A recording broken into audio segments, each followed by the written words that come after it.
ওকে, তাহলে আমরা শুরু করি। সো জাস্ট শুরু করার আগে, আজকের ইভেন্টের আগে জাস্ট আমি 1 মিনিট টাইম নেব একটা দুটো কথা about Dishari library. So Dishari library, আমার কথা শোনা যাচ্ছে তো? একদম। ঠিক আছে। Dishari library is a part of Dishari organisation, which is a non-profit organization. লাইব্রেরির সাথে সাথে দিশারির বাংলা স্কুল এবং আমাদের ট্রাইবাল স্কুল আরো অনেকগুলো অ্যাক্টিভিটি আছে, library being part of that. তো এই লাইব্রেরিটা করার মেন উদ্দেশ্য হচ্ছে বে এরিয়াতে বাংলা ভাষা চর্চা এবং সেটাকে এগিয়ে নিয়ে যাওয়া among নেক্সট জেনারেশনস। সেটাই মেন উদ্দেশ্য। এবং আমাদের এই লাইব্রেরি মিল্পিটাসে, যারা জানেন অনেকে জানেন, এবং যারা জানেন না তাদের জন্য আবার রিইটারেট করছি, এটা মিল্পিটাসে এই লাইব্রেরিটি আছে। এবং এখানে এটা ফ্রি ফর অল। এবং এখানে আমাদের মোটামুটি 1200-র উপর বই ক্যাটালগ করা রয়েছে এবং অলরেডি ইন প্রোগ্রেস আরো অনেক বই। তার সাথে সাথে আমাদের কালেকশন যথেষ্ট rich collection, starting from classics to modern, সবকিছুই রয়েছে। অনেক রেয়ার অথর সাইন বই রয়েছে। আহ 2-3 দশকের দেশের পুরো কালেকশন রয়েছে। তো আহ, যারা জানেন না তারা প্লিজ আসুন, এবং এই লাইব্রেরির মাধ্যমে বাংলার চর্চা সবকিছু আমরা আরো এগিয়ে নিয়ে যেতে পারি, সেটাই আমাদের ইচ্ছা। এবং দিশারি ফাউন্ডেশনের লাইব্রেরির সাথে সাথে বাংলা ভাষার সাথে সাথে আমাদের মেন চার্টার হচ্ছে to create and foster environmental awareness, rational thinking, secular ideas, diversity, social harmony. এই সমস্তগুলোই আমাদের উদ্দেশ্য। তো উইথ দ্যাট, আমাদের যে সিরিজ অফ ইভেন্টস চলছে তার মধ্যে আজকে আমাদের দ্বিতীয় ইভেন্ট, যেখানে we are fortunate to have Arko Bhaduri journalist with us. এবং এই আজকের টপিক হচ্ছে ভারত বনাম বাংলাদেশ, সংহতি বনাম আধিপত্যবাদ। সংহতিটা এখানে একটা কিওয়ার্ড, কারণ দুই দেশের মানুষ, বিশেষ করে পশ্চিম বাংলা এবং পূর্ব বাংলা, আমরা দুটো দেশ হলেও we share hundreds if not thousand years of shared history. আমাদের ভাষা এক, আমাদের বসন খাদ্য সবই এক, আমাদের ইমোশন সবই এক। তো সেই দিক থেকে দেখে মেন আমাদের উদ্দেশ্য সংহতি কিভাবে বজায় রাখা যায়, শুধু তাই নয়, এবং এটাকে আরো কিভাবে এগিয়ে নিয়ে যাওয়া যায়, peace being the keyword here. তো উইথ দ্যাট, আমি হ্যান্ড ওভার করবো অনির্বাণকে to take it forward and introduce Arka and commence the event. Thank you Anirban. তো উম, এইটা অ্যাকচুয়ালি এই বছর দিশারি আয়োজিত দ্বিতীয় আলোচনা। আম, আজকের বক্তা বিশিষ্ট সাংবাদিক অর্ক ভাদুরী। অর্ক অনেকের কাছেই খুবই পরিচিত নাম। অর্ক একটি আন্তর্জাতিক পত্রিকা দ্য ইন্টারন্যাশনালের এক্সিকিউটিভ এডিটর। এছাড়াও ও নিয়মিত কলম লেখেন ব্রিটিশ দৈনিক সংবাদপত্র মর্নিং স্টার এবং ভারতের আউটলুক ম্যাগাজিনে। তাছাড়াও বাংলাতে আনন্দবাজার পত্রিকা সহ পশ্চিমবাংলার বিভিন্ন জনপ্রিয় পত্রিকাতেও অর্কর সুচিন্তিত এবং গবেষণাঋদ্ধ বিভিন্ন লেখা আমরা অনেকেই পড়েছি। সাংবাদিকতা ছাড়াও অর্ক দক্ষিণ এশিয়ার গণতন্ত্র এবং মানবাধিকার বিষয়ক একটি গবেষণা কেন্দ্রে কর্মরত। কাজ এবং ব্যক্তিগত মনোযোগের কারণেই অর্কর বাংলাদেশের সাথে সংযোগ গভীর এবং সুবিস্তৃত। আজ অর্ক বলবেন ভারত এবং বাংলাদেশের সম্পর্ক নিয়ে। বর্তমানে যে সংকট, তার তত্ত্ব তল্লাশে অর্কর বিশেষ কিছু ঐতিহাসিক প্রস্তাবনা আছে। সেটা নিয়ে আমাদের দ্বিমত থাকতে পারে, কিন্তু প্রচলিত বয়ানের বাইরেও আমাদের এগুলো শোনার বা জানার একটা প্রয়াস নিতেই হয়, সামগ্রিকভাবে কোনো কিছুকে জানার জন্য। তবে আজকের আলোচনার সবচেয়ে গুরুত্বপূর্ণ প্রয়াস হবে দুই বাংলার মানুষের মধ্যে যে আস্থাহীনতা, অবিশ্বাসের পরিসর বর্তমানে তৈরি হয়েছে, তা থেকে বেরিয়ে একটা স্বাস্থ্যকর, সৌহার্দ্যপূর্ণ এবং অবশ্যই সমমর্যাদার একটা সম্পর্ক পুনর্নির্মাণের দিকগুলোকে খোঁজা। তো আমি এইটা বলে আজকে অর্ককে ওর বক্তব্য আম, শুরু করার আহ্বান জানাচ্ছি এবং ধন্যবাদ জানাচ্ছি। অর্ক খুবই ব্যস্ত, এবং তার মধ্যেও যে ও এই সময় বার করে দিশারির সাথে কথা বলার আহ, সময় বার করতে পেরেছে, তার জন্য আমরা খুবই আম, ধন্যবাদ জানাচ্ছি অর্ককে। এবং অর্ক, আম, তুমি আমি তুমিই বলছি, তুমি আমার থেকে আমার বয়সে অনেকটা ছোট। তো শুরু করে দাও।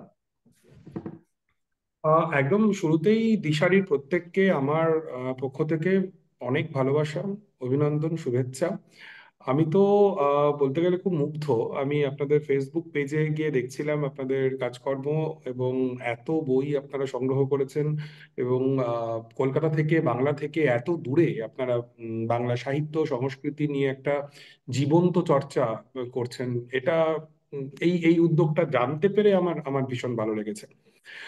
আহ আজকে এমন একটা ব্যাপার নিয়ে আমরা আসলে কথা বলতে চাইছি, যেটা আমার কাছে ভীষণ ব্যক্তিগত, খুব পার্সোনাল একটা বিষয়। তার কারণ আমার ছোটবেলা থেকে আমি বড় হয়েছি যখন, আমি আমার মায়ের মুখে আমি আহ, গান শুনেছি যে একটি মুজিবুরের থেকে লক্ষ মুজিবুর।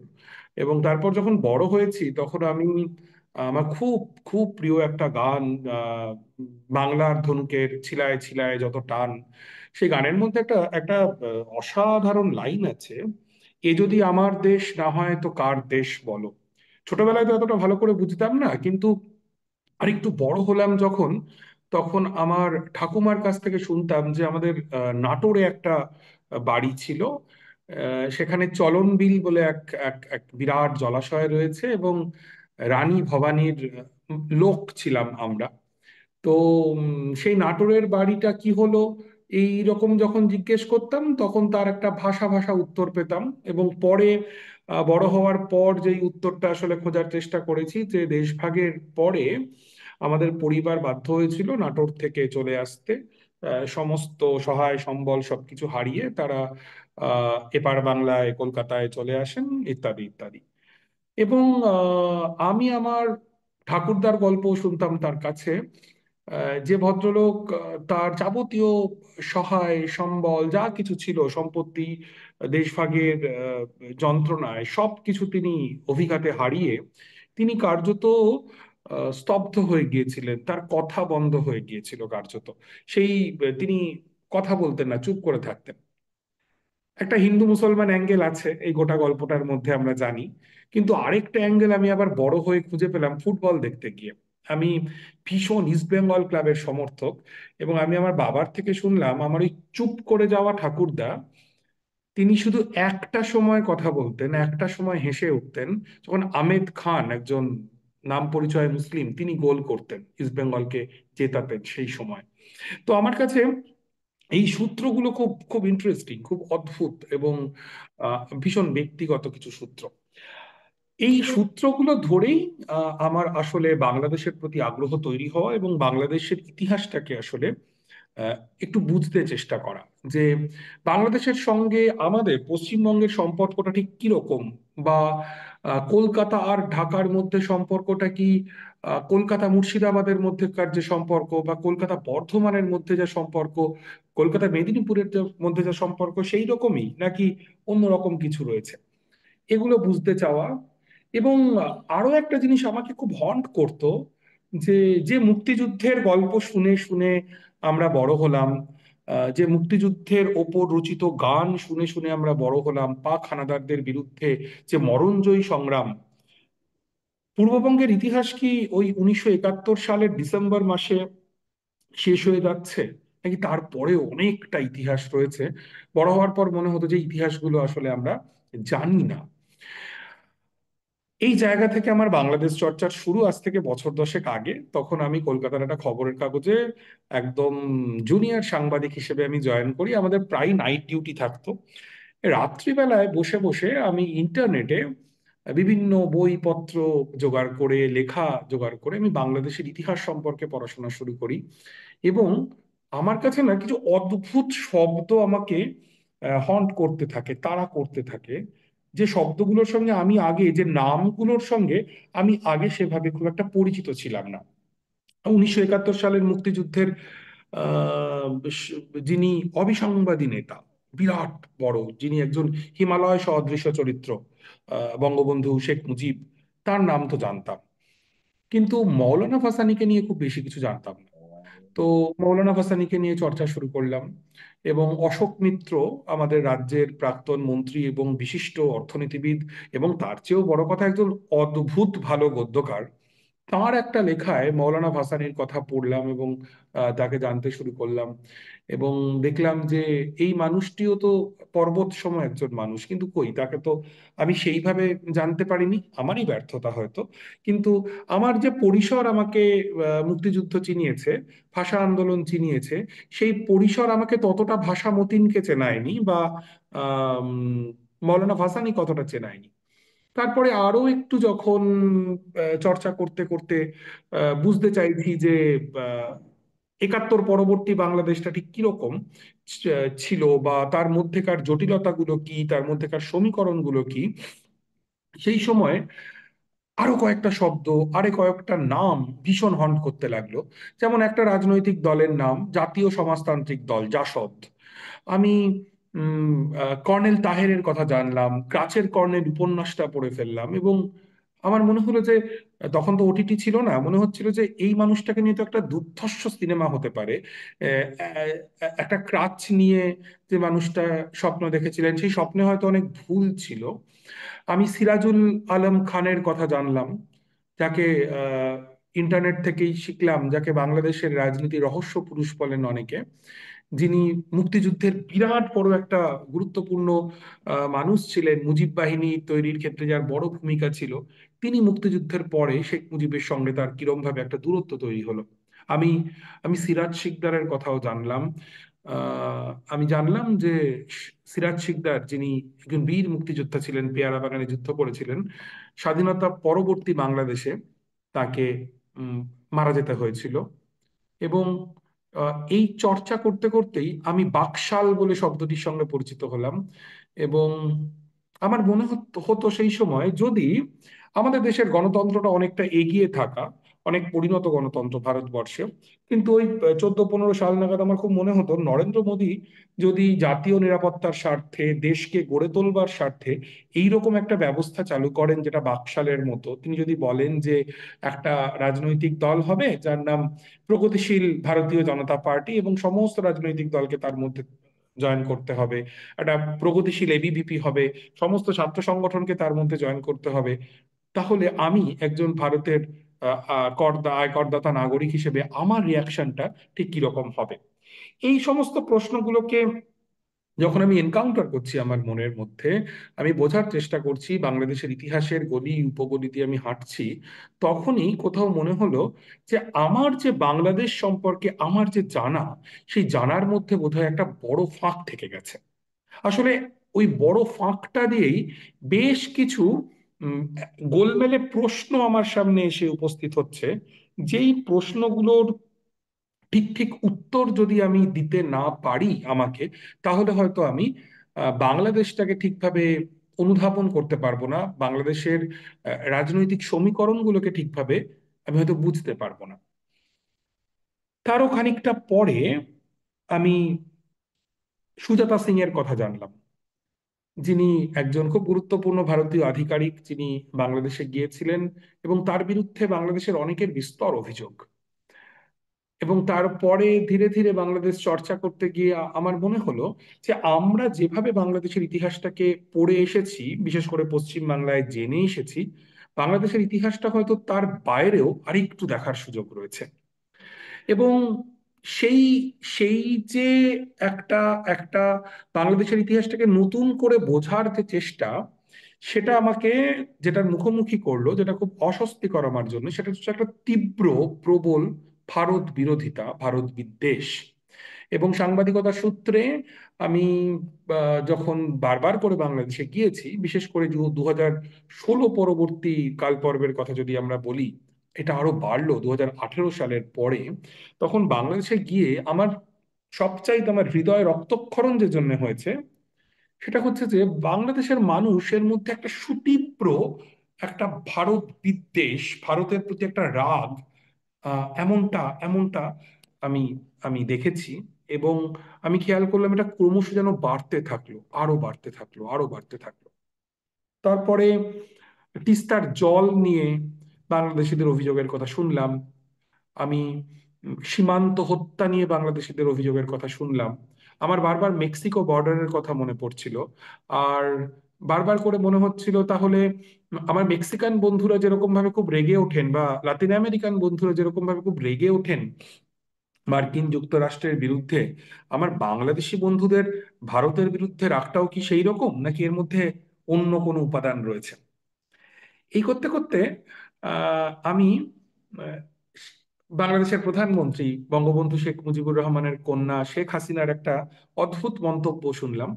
উনি বললেন, ভারতকে আমি যা দিয়েছি ভারত কখনো ভুলবে না।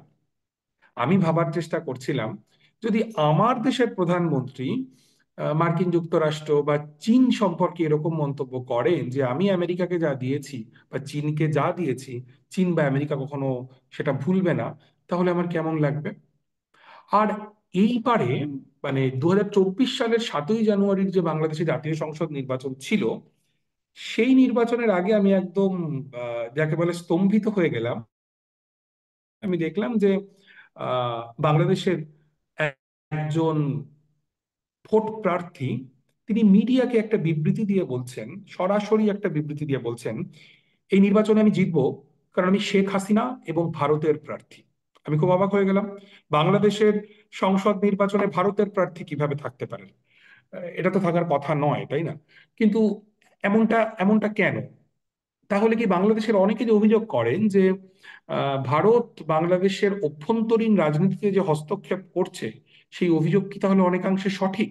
আমি জানি না। আমি বিশ্বাস করি যে আমাদের দেশের সরকার, আমাদের যে রাষ্ট্র, সে কোনো কোনো দেশের অভ্যন্তরীণ রাজনৈতিক পরিস্থিতিতে কোনো হস্তক্ষেপ করে না, এটা আমি বিশ্বাস করি। কিন্তু এমন কিছু ঘটনা নিশ্চয়ই ঘটছে যার ফলে বাংলাদেশের মানুষের মনে হচ্ছে যে ভারত বোধহয় বাংলাদেশের যে অভ্যন্তরীণ রাজনীতি তার মধ্যে হস্তক্ষেপ করছে। এই অভিযোগ সত্যি না মিথ্যে আমি নিশ্চিত নই, আমি বিশ্বাস করি অভিযোগ সত্যি নয়। কিন্তু যতদিন পর্যন্ত বাংলাদেশের মানুষ এই রকম করে ভাবছেন যে ভারত নিয়ন্ত্রণ করবার চেষ্টা করছে তাদের রাজনীতিকে, ততদিন পর্যন্ত বাংলাদেশের মানুষ ভাবছেন যে ভারত রাষ্ট্র আসলে বাংলাদেশ রাষ্ট্রের সঙ্গে সম্পর্ক গড়ে তুলতে চায় না, বাংলাদেশের একটি রাজনৈতিক দলের সঙ্গে সম্পর্ক গড়ে তুলতে চায়, ততক্ষণ বোধহয় এই দুই দেশের মধ্যেকার যে সম্পর্ক, অন্তত জনগণের সঙ্গে জনগণের যে সম্পর্ক, সেটা খুব মসৃণ হওয়া সম্ভব নয়। আমি একটা উদাহরণ দিই। 2023 সালে কলকাতা থেকে এক দল সাংবাদিক তারা বাংলাদেশ সফরে গিয়েছিলেন। তারা বাংলাদেশ সফরে গিয়ে একটি মাত্র রাজনৈতিক দলের দফতরে তারা যান এবং তৎকালীন বাংলাদেশ সরকারের খুব গুরুত্বপূর্ণ মন্ত্রী ওবায়দুল কাদের, কার্যত নাম্বার 2, তার সঙ্গে তারা দেখা করেন, তারা ছবি তোলেন এবং তারপরে তারা অন্যান্য সংবাদ সংগ্রহের কাজ শেষ করে তারা কলকাতায় ফিরে আসেন। তারা বিএনপির দফতরে যাননি, তারা বামপন্থী দলগুলির দফতরে যাননি, তারা জামাতে ইসলামের দফতরে যাননি। একটি মাত্র রাজনৈতিক দল বাংলাদেশ আওয়ামী লীগের দফতরে তারা গিয়েছিলেন। আমি আবারও ভাবার চেষ্টা করছিলাম, ধরুন আমেরিকা বা ইংল্যান্ড থেকে এক দল সাংবাদিক তারা ভারতবর্ষে এলেন এবং আসার পর শুধুমাত্র ভারতীয় জনতা পার্টির অফিসে তারা গেলেন এবং ভারতীয় জনতা পার্টির নেতৃত্বের সঙ্গে তারা দেখা করলেন, ছবি তুললেন এবং তারপর তারা আবার দেশে ফিরে গেলেন। তারা কংগ্রেস, সমাজবাদী পার্টি, কমিউনিস্ট, তৃণমূল কংগ্রেস, ডিএমকে কারুর দফতরে গেলেন না। তাহলে কি এরকম যদি আমি ভাবতাম যে মার্কিন যুক্তরাষ্ট্র শুধুমাত্র ভারতের একটি রাজনৈতিক দলের সঙ্গে সম্পর্ক করতে চায়, ভারত বলতে সে শুধু একটি রাজনৈতিক দলকে বোঝে, তাহলে খুব ভুল ভাবতাম। এই প্রশ্নগুলো আসলে বারবার করে আমার মধ্যে আমাকে হন্ট করছিল, আমাকে তাড়া করে বেড়াচ্ছিল। আহ এরপরে যেটা হলো যে যখন এই একটা বিরাট বড় আন্দোলন হলো কোটা সংস্কারের দাবিতে, হাজার হাজার ছেলে মেয়ে তারা রাস্তায় নেমে পড়লেন এবং আমরা দেখলাম যে ওবায়দুল কাদের, বাংলাদেশের দোর্দণ্ড প্রতাপ একজন মন্ত্রী, তিনি বলেছিলেন যে তাদের ছাত্র সংগঠনই যথেষ্ট এই বিক্ষোভকারীদেরকে দমন করতে। কিন্তু আলটিমেটলি আমরা দেখলাম যে শেখ হাসিনা এবং সরকারের উচ্চপদস্থ মানুষজনকে চলে যেতে হলো। তারপরে যেটা হলো যে ভারতীয় মিডিয়া, বিশেষ করে মেইন স্ট্রিম মিডিয়া, বাংলাদেশ সম্পর্কে এক ধরনের মিথ্যে তথ্যের বন্যা বইয়ে দিলেন। একটি কলকাতার খুব গুরুত্বপূর্ণ মিডিয়া, তারা খবর করলেন যে বাংলাদেশে নাকি একদিনে 40,000 হিন্দু নারী তারা ধর্ষিতা হয়েছেন। খবর করা হলো বাংলাদেশে শাখা পলা পরে রাস্তায় বেরোনো যাচ্ছে না। খবর করা হলো যে পাকিস্তান থেকে প্রচুর অস্ত্র শস্ত্র জাহাজে করে বাংলাদেশে সরবরাহ করা হচ্ছে, এবং এই প্রত্যেকটা খবরই আসলে মিথ্যে, আসলে সত্যি নয়। এই খবরগুলো যখন বাংলাদেশের মানুষ দেখছেন, খুব স্বাভাবিকভাবেই ভারতের বিরুদ্ধে তাদের যে দীর্ঘকালীন যে অভিযোগ, দীর্ঘকালীন যে রাগ বা বা বলা যেতে পারে ভারতের প্রতি এক ধরনের বিদ্বেষ, সেটা বেড়ে উঠছে। আবার এই খবরগুলো যখন পশ্চিমবঙ্গের মিডিয়া বারবার করে আমাদের সামনে দেখাচ্ছে, খুব স্বাভাবিকভাবেই তার একটা অভিঘাত করছে ভারতীয় জনগণের ওপর, তারাও প্রবল রেগে উঠছেন, এবং দুদেশের মধ্যে সম্পর্কটা আরো মারাত্মক খারাপ দিকে চলে যাচ্ছে। বাংলাদেশে কি তাহলে এই 5ই আগস্টের পরে একটা সোনার রাজত্ব তৈরি হয়েছে? না, এরকম একেবারেই হয়নি। 2014 সালে নির্বাচনের পরের যে 3টে নির্বাচন বাংলাদেশে হয়েছে, আহ, দু- 2008-এর পরে 2014, 2018 এবং 2024-এর জানুয়ারিতে, এই প্রত্যেকটা নির্বাচনেই কার্যত প্রহসনে পরিণত হয়েছে। এটা যে কোনো মানুষই জানেন, আন্তর্জাতিক মিডিয়াতেই খবর এসছে। এবং বাংলাদেশের মানুষের মধ্যে একটা ব্যাপক ক্ষোভ, একটা ব্যাপক রাগ তৈরি হয়েছিল যে কেন শেখ হাসিনা বাংলাদেশের আহ, যে গণতান্ত্রিক ব্যবস্থা সেটা একদম পুরো ধ্বংস করে রেখে দিচ্ছেন, কেন নির্বাচন হবে না। তারা ভোটের অধিকার চাইছিলেন। ভোটের অধিকার না পাওয়ার জন্যই কার্যত আমার যেটা মনে হয়েছে, বাংলাদেশের জেলা উপজেলাগুলোয় ঘুরে মানুষের সঙ্গে কথা বলে, যে ভোটের অধিকার না পাওয়ার জন্যই তারা শেখ হাসিনার বিরুদ্ধে এত বড় একটা অভ্যুত্থান ঘটালেন, এত মানুষ মারা গেলেন, ইত্যাদি ইত্যাদি। কিন্তু তারপরে যে সরকার এলো, সেই সরকারের আমলের বাংলাদেশটা কিরকম, মানে যে সরকারের আমলে আসলে আমরা যেটা নিয়ে কথা বলছি, যে বাংলাদেশ ভারতের সম্পর্ক, সেটা জনগণের সঙ্গে জনগণের সম্পর্কই হোক বা রাষ্ট্রের সঙ্গে রাষ্ট্র সম্পর্ক, দুটোই একদম তলানিতে গিয়ে ঠেকলো। এই সরকারের আমলেও আসলে বাংলাদেশ ভালো নেই, একেবারেই ভালো নেই।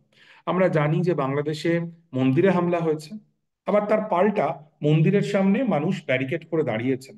কিন্তু যেটা হয়নি সেটা, যে মাজারে হামলা যখন হয়েছে, একের পর এক মাজারে হামলা হয়েছে, তৌহিদি জনতা নামে একটা মব তৈরি করে এই মাজারগুলোকে ভেঙে ফেলা হয়েছে, তখন কিন্তু ওই মাজারের সামনে কোনো ব্যারিকেড করে ওঠেনি।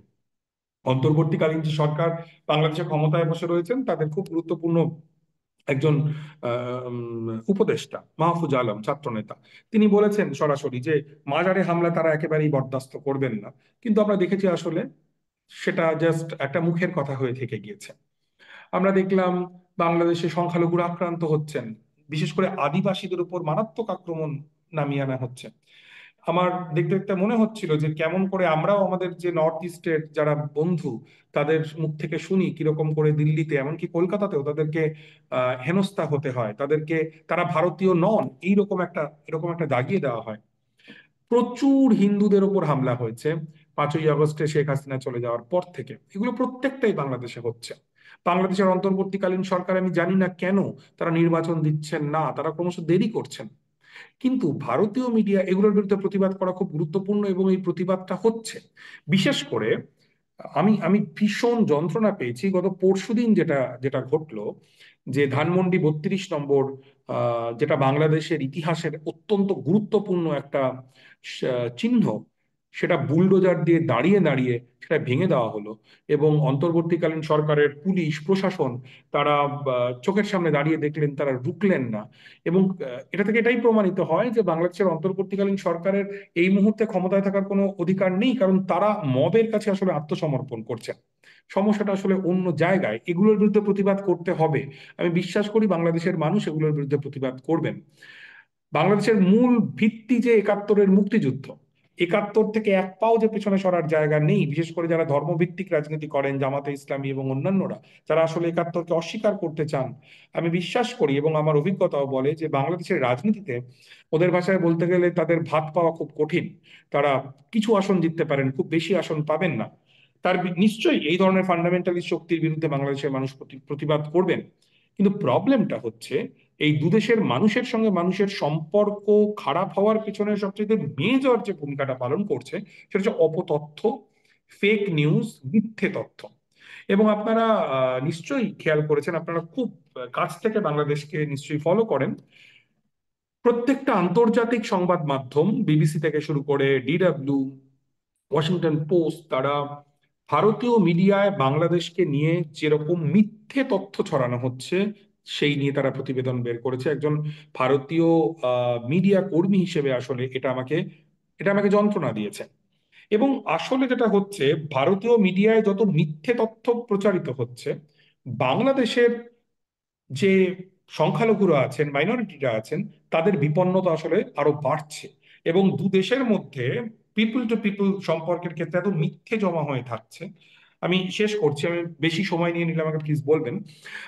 দু দেশের মধ্যে এত মিথ্যে জমা হয়ে রয়েছে, এই মিথ্যের কাঁটাতারগুলো পেরোনো আসলে খুব কঠিন হয়ে যাচ্ছে।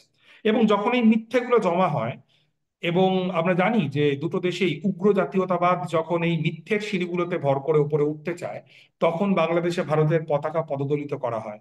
যারা বাংলাদেশে ভারতের পতাকা পদদলিত করলেন তারা হয়তো ভাবলেন যে এটা মোদি বা অমিত শাহের পতাকা। তারা হয়তো ভুলে গেলেন যে শাহিনবাগের যে দাদিরা বসেছিলেন তাদের হাতেও ওই পতাকা ছিল। যারা মোদি সরকারের বিরুদ্ধে যে কৃষকরা দিল্লির রাস্তায় আন্দোলন করেছিলেন তাদের হাতেও ওই পতাকা ছিল।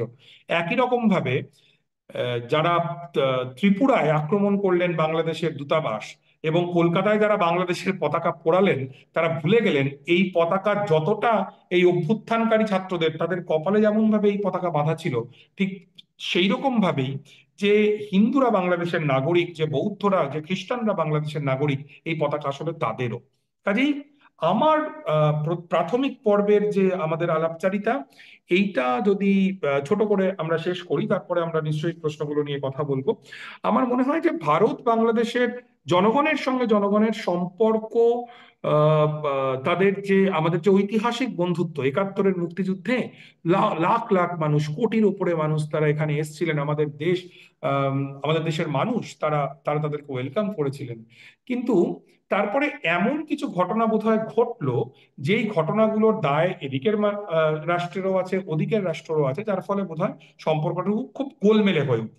আমি একটা শেষ পয়েন্ট দিয়ে শেষ করি।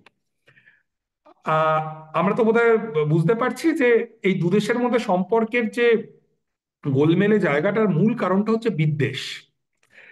আহ একজন ভারতীয় হিসেবে আমি আহ, আমি দক্ষিণ এশিয়ার রাজনীতির একজন খুব সামান্য ছাত্র হিসেবে আমার একটা প্রশ্ন আছে। এই প্রশ্নটা আসলে আপনাদের সবার কাছে আমার প্রশ্ন: বাংলাদেশে যে ভারত বিদ্বেষ তৈরি হচ্ছে, এটা কি শুধু বাংলাদেশের সমস্যা, নাকি এটা দক্ষিণ এশিয়ার রাজনীতির সাম্প্রতিক ঝোঁক? আপনারা নিশ্চয়ই প্রত্যেকে মালদ্বীপের লাস্ট ইলেকশন ফলো করেছেন। আমি আমি আমি জানি আপনারা করেছেন। সেখানে যে রাজনৈতিক দলটা ভোটে জিতে এসছে, তাদের কেন্দ্রীয় স্লোগান ছিল ইন্ডিয়া আউট। একজন ভারতীয় হিসেবে আমার কষ্ট হয় যে ইন্ডিয়া আউট স্লোগান দিয়ে একটা রাজনৈতিক দল একটা দেশের ভোটে জিতে আসছে। আমি 2023 সালে নেপালে যাই, নেপালের তৎকালীন প্রধানমন্ত্রী প্রচন্ডকে আমি মিট করি। তার কয়েক মাস বাদে আমি দেখলাম মিস্টার প্রচন্ড, তিনি একজন প্রধানমন্ত্রী, তিনি ভারতে এসে জেপি নাড্ডা নামে একজন ভদ্রলোক, একটি রাজনৈতিক দলের নেতা, তার অফিসে গিয়ে তিনি বৈঠক করছেন। আমি জানি না এটা কোন প্রোটোকলে এটা হওয়া সম্ভব। তার কয়েক মাস বাদে কি দেখলাম? দেখলাম প্রচন্ড আউট, কেপি ওলি ইন। যে কেপি ওলি একেবারেই ভারতপন্থী বলে পরিচিত নন। শ্রীলঙ্কার কথা আপনারা জানেন, শ্রীলঙ্কায় জেভিপি নামে একটা কমিউনিস্ট পার্টি তারা ক্ষমতায় এসছে, যাদের বিরুদ্ধে দীর্ঘদিন ভারত বিরোধী রাজনীতি করার অভিযোগ রয়েছে। বাংলাদেশের কথা আর বলছি না, পাকিস্তানের কথাও বলছি না। তাহলে আমার এটা খুব আগ্রহের জায়গা, কি এমন ঘটলো যে ভারতের আশেপাশের প্রতিটি দেশ ভারতের উপর রেগে যাচ্ছে? এটা কি ওই দেশগুলোর সমস্যা? হতেই পারে, ওই দেশগুলোর মানুষ হয়তো খুব খারাপ এবং তারা মনের মধ্যে ঘৃণার চাষবাস করেন। কিন্তু আমাদেরও কি কিছু ভাবার জায়গা রয়েছে ভারতবাসীদের, বা গোটা দক্ষিণ এশিয়ার মানুষের কি ভাবার কোনো জায়গা রয়েছে? আমরা তো এখানকার ন্যাচারাল লিডার। কেন আমরা সেই স্বাভাবিক নেতৃত্বের জায়গায় দিতে পারছি না? কেন দেশে দেশে আমাদের বিরুদ্ধে সরকার তৈরি হচ্ছে? এটাও বোধহয় আমাদের খানিকটা ভেবে দেখা খুব দরকার। আমি প্রাথমিক আমাদের যে আলাপচারিতা, সেইটা মানে আমার যে কথা খুব ছড়িয়ে ছিটিয়ে বললাম, সেটা আপাতত এখানে শেষ করছি। এরপরে যদি কোনো প্রশ্ন বা কিছু থাকে আমরা তাহলে সেরকম ভাবে একটা হ্যাঁ, কথাবার্তা বলতে পারি। ঠিক ঠিক। খুব খুব ভালো বললে। আম, ধন্যবাদ অর্ক। ডেফিনেটলি আজকের বিষয়টা সংবেদনশীল, বর্তমান রাজনৈতিক পরিস্থিতিতে স্পেসিফিক্যালি। তবে বিশেষ কোনো জাতি রাষ্ট্র বা ধর্মীয় অনুভূতিকে আঘাত করার তো এই আলোচনার উদ্দেশ্য নয়। আমরা চাই দুই বাংলার মানুষের মাঝে একটা সেতু পুনর্নির্মিত হোক, এবং সেটা করবার জন্য কিছু অপ্রিয় বয়ানের সাথেও আমাদের একটা ক্রিটিক্যাল এনগেজমেন্টের প্রয়োজন পড়ে, এবং তুমি সেটা করলে। আম, যাই হোক, আমরা এবার প্রশ্নোত্তর পর্বে যাব। তার আগে আমার কিছু প্রশ্ন আছে, তবে যাওয়ার আগে আমি সবাইকে বলবো যে ধৈর্যের সাথে উম, অর্কর এর পরের বক্তব্যগুলো, উত্তরগুলো শুনুন, এবং আমরা আমাদের নিজস্ব বিশ্বাস অনুভূতিকে আক্রান্ত যেন মনে না করি কখনোই, এবং অন্য কেউ যেন আক্রান্ত না করি। এটা খুব ইম্পর্ট্যান্ট। এই কথা বলে আমি আমার কিছু প্রশ্ন আছে উম, অর্কর কাছে, আমি সেগুলো বলবো, তারপরে আমরা ওপেন করব। এমনি যারা আরো আছেন এই টকে, তারা উম, যা প্রশ্ন রাখছেন সেটা রিদি বলবে। তো আমার প্রথম প্রশ্ন যে তুমি যেভাবে শুরু করেছিলে একটা কবির সুমনের গানকে উদ্ধৃত করে, সেই গানটিরই একটা লাইন ছিল, বাংলা দেখলে আমি এখনো বাংলাদেশ পড়ি। তো অভ্যুত্থান পরবর্তী সময় কিন্তু একটা ঝোঁক দেখা যাচ্ছে বাংলাদেশের বেশ কিছু চিন্তক, সামাজিক মাধ্যমে পরিচিত মানুষের মধ্যে, যে একটা তথাকথিত বাঙালি আইডেন্টিটির বিপরীতে একটা প্রতিস্পর্ধী পরিচয়বাদকে বাংলাদেশের মূল জনগোষ্ঠীর প্রাথমিক আইডেন্টিটি হিসেবে তুলে ধরা। এবং এখানে একটা প্রবলেম আছে, আমরা যেটা কোট আনকোট বাঙালি আইডেন্টিটি বলছি, সেটা একটা নির্মিত আইডেন্টিটি, যেটা পশ্চিমবাংলার চোখ দিয়ে, আর পশ্চিমবাংলা কেন্দ্রিক একটা আইডেন্টিটি, যেটা তৈরি হয়েছিল উপনিবেশের সময় থেকে। আমরা জানি সেটার মধ্যে একটা প্রবলেম আছে, কিন্তু যাই হোক না কেন, সেই আইডেন্টিটিটা কিন্তু বাংলাদেশের অনেক মানুষ সেটাকে গ্রহণ করেছিলেন, এবং সেটাকেই আম, সেটার সাথে একটা যোগাযোগ, এবং সেটাকে ওন করার একটা ব্যাপার ছিল আগে। সেটা ভালো না খারাপ আমি বলছি না, যাই হোক। কিন্তু এখন যেটা হচ্ছে যে একটা ঐতিহাসিক বা তাত্ত্বিক পাটাতন দেওয়া হচ্ছে কিছু ধর্মীয় পরিচয়বাদ বা বিশেষ ধরনের একটা প্যান ইসলামিক আইডেন্টিটি তৈরি করার ক্ষেত্রে। কেউ কেউ আবার নিজেদের হিন্দুস্তানি মুসলমানও বলছেন, এবং তারা বাঙালি বলতে নারাজ, কিন্তু হিন্দুস্তানি মুসলমান বলতে তারা নিজেদের বেশি স্বচ্ছন্দ বোধ করছেন। তো এই আইডেন্টিটি গুলো হয়তো ইতিহাসগতভাবে বাংলার যে লোকায়ত বা স্থানিক ধর্মীয় চর্চা তার থেকে অনেকটাই ভিন্ন। তো এর প্রতিফলন দেখা যাচ্ছে আচারে, অনুষ্ঠানে, হয়তো পোশাক পরিচ্ছদেও বাংলাদেশে।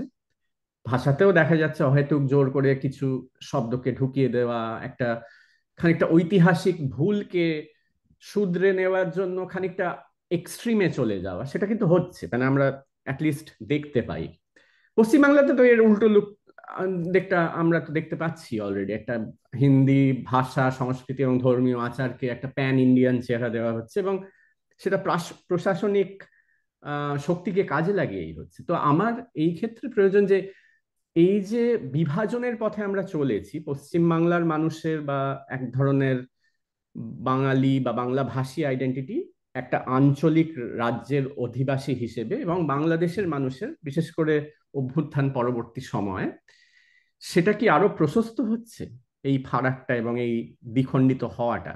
সেটা যদি হয়, তাহলে সেটা প্রতিহত করার কি উপায়? ওয়েল, আমি আপনার এই গোটা প্রশ্নটার মধ্যে একটা শব্দকে একটু ধরে যদি কথাটা শুরু করি, আমার মনে হয় সেটা একটু বেটার হবে। সেটা হচ্ছে পোশাক। বাংলাদেশে সত্যি কথা বলতে মহিলাদের পোশাকের ক্ষেত্রে এই যে পুরো আবৃত করে রাখা বোরখা, হিজাব, এটা কিন্তু ব্যাপকভাবে বেড়ে গেছে। এবং এইটা সত্যি বলতে অনির্বাণদা, এটা 4 মাস, 6 মাস হলো বোধহয়, 6 মাস ধরে বেড়েছে, ব্যাপারটা এরকম নয়।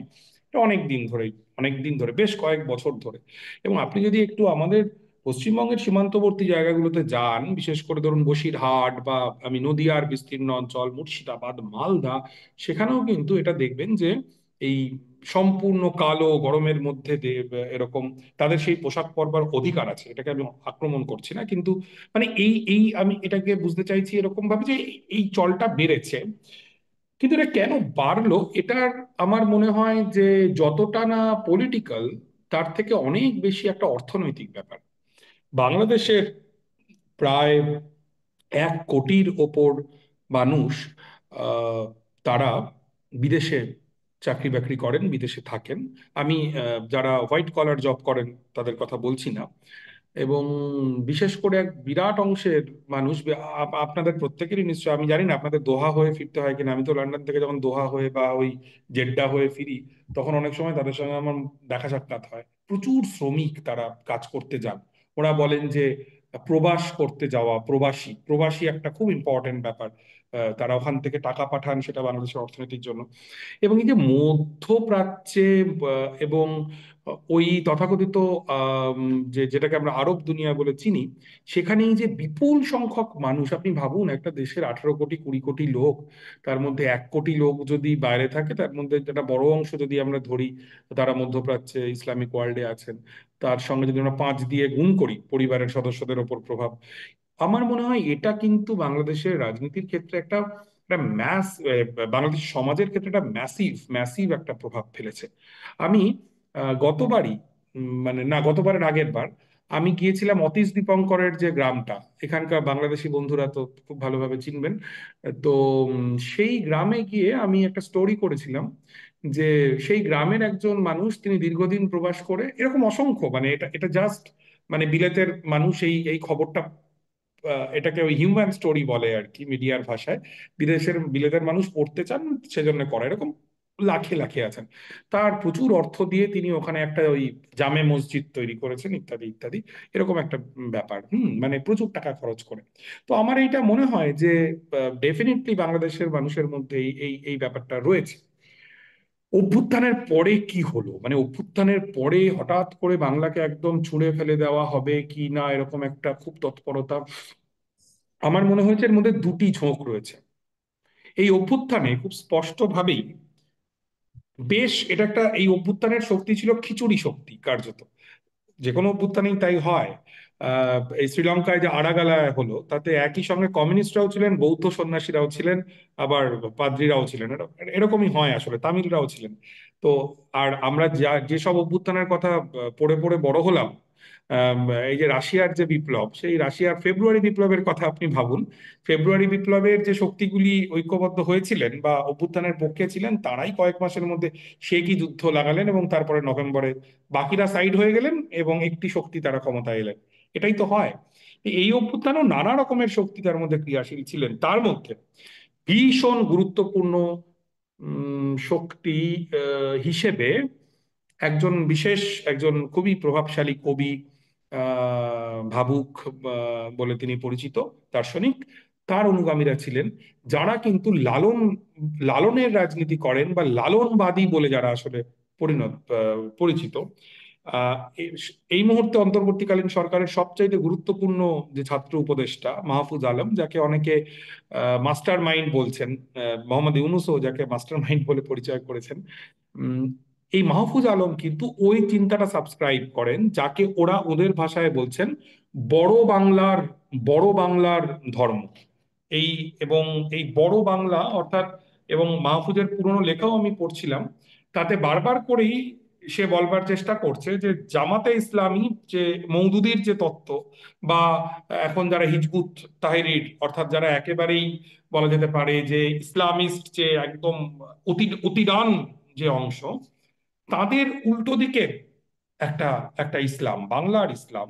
এবং মাহফুজ অগস্টের একটা বক্তৃতাতেও বলেছেন, আমি কিন্তু আবারও বলছি, মাহফুজকে নিয়ে অনেক কিছু লেখা হচ্ছে বাংলার মিডিয়ায়, পশ্চিমবঙ্গের মিডিয়ায়, সেগুলো আমি অবিশ্বাস করতে বলছি না বা বিশ্বাস করতেও বলছি না। আপনারা, ও যে লেখাগুলো লিখছে বা ওর যে বক্তব্য, তার ভিত্তিতে আমার মনে হয় ওকে আমরা গালিগালাজ করতে পারি বা ওকে বাহবা দিতে পারি।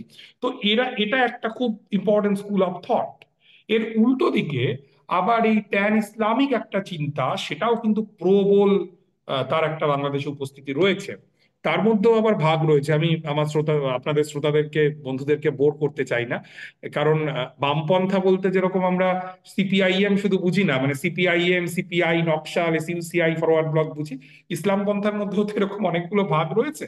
তো কাজেই এই মাহফুজদের যে পলিটিক্স বা তাদের যে ইসলাম নিয়ে তাদের যে ব্যাখ্যা, সেইটার সম্পূর্ণ বিপরীত ব্যাখ্যাও বাংলাদেশে কিন্তু সক্রিয় রয়েছে।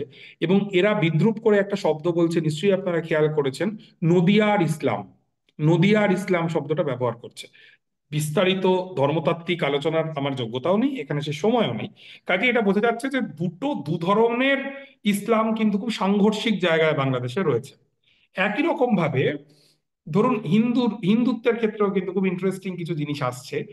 সাংবাদিক স্নিগ্ধেন্দু ভট্টাচার্য একটা দুর্ধর্ষ আমার লেগেছে আউটলুকে বা ডিপ্লোম্যাটে একটা লেখা লিখেছেন যে কিরকম ভাবে আরএসএস এর পলিটিক্স, মানে আরএসএস এর ব্র্যান্ড অফ হিন্দুত্ব বাংলাদেশে শক্তিশালী হচ্ছে, বাংলাদেশের অন্য যে হিন্দুত্বের যে স্কুল অফ থট গুলোকে খানিকটা কোণঠাসা করে দিয়ে, সেটাও আমরা পড়তে পারি, খুব ইন্টারেস্টিং। তো এইটা হচ্ছে বাংলাদেশে। আমি থাকাকালীনই হয়েছে মোহাম্মদ আলী জিন্নাহর জন্ম বা মৃত্যু বার্ষিকী উদযাপন করা হয়েছে। হ্যাঁ, সেটাতে আমি ছিলাম, আমি গিয়ে দেখেছিলাম, তাতে জনা কুড়ি মতো লোক ছিলেন। ঠিক আছে, কিন্তু এটা একটা প্রবণতা, এটা একটা প্রবণতা।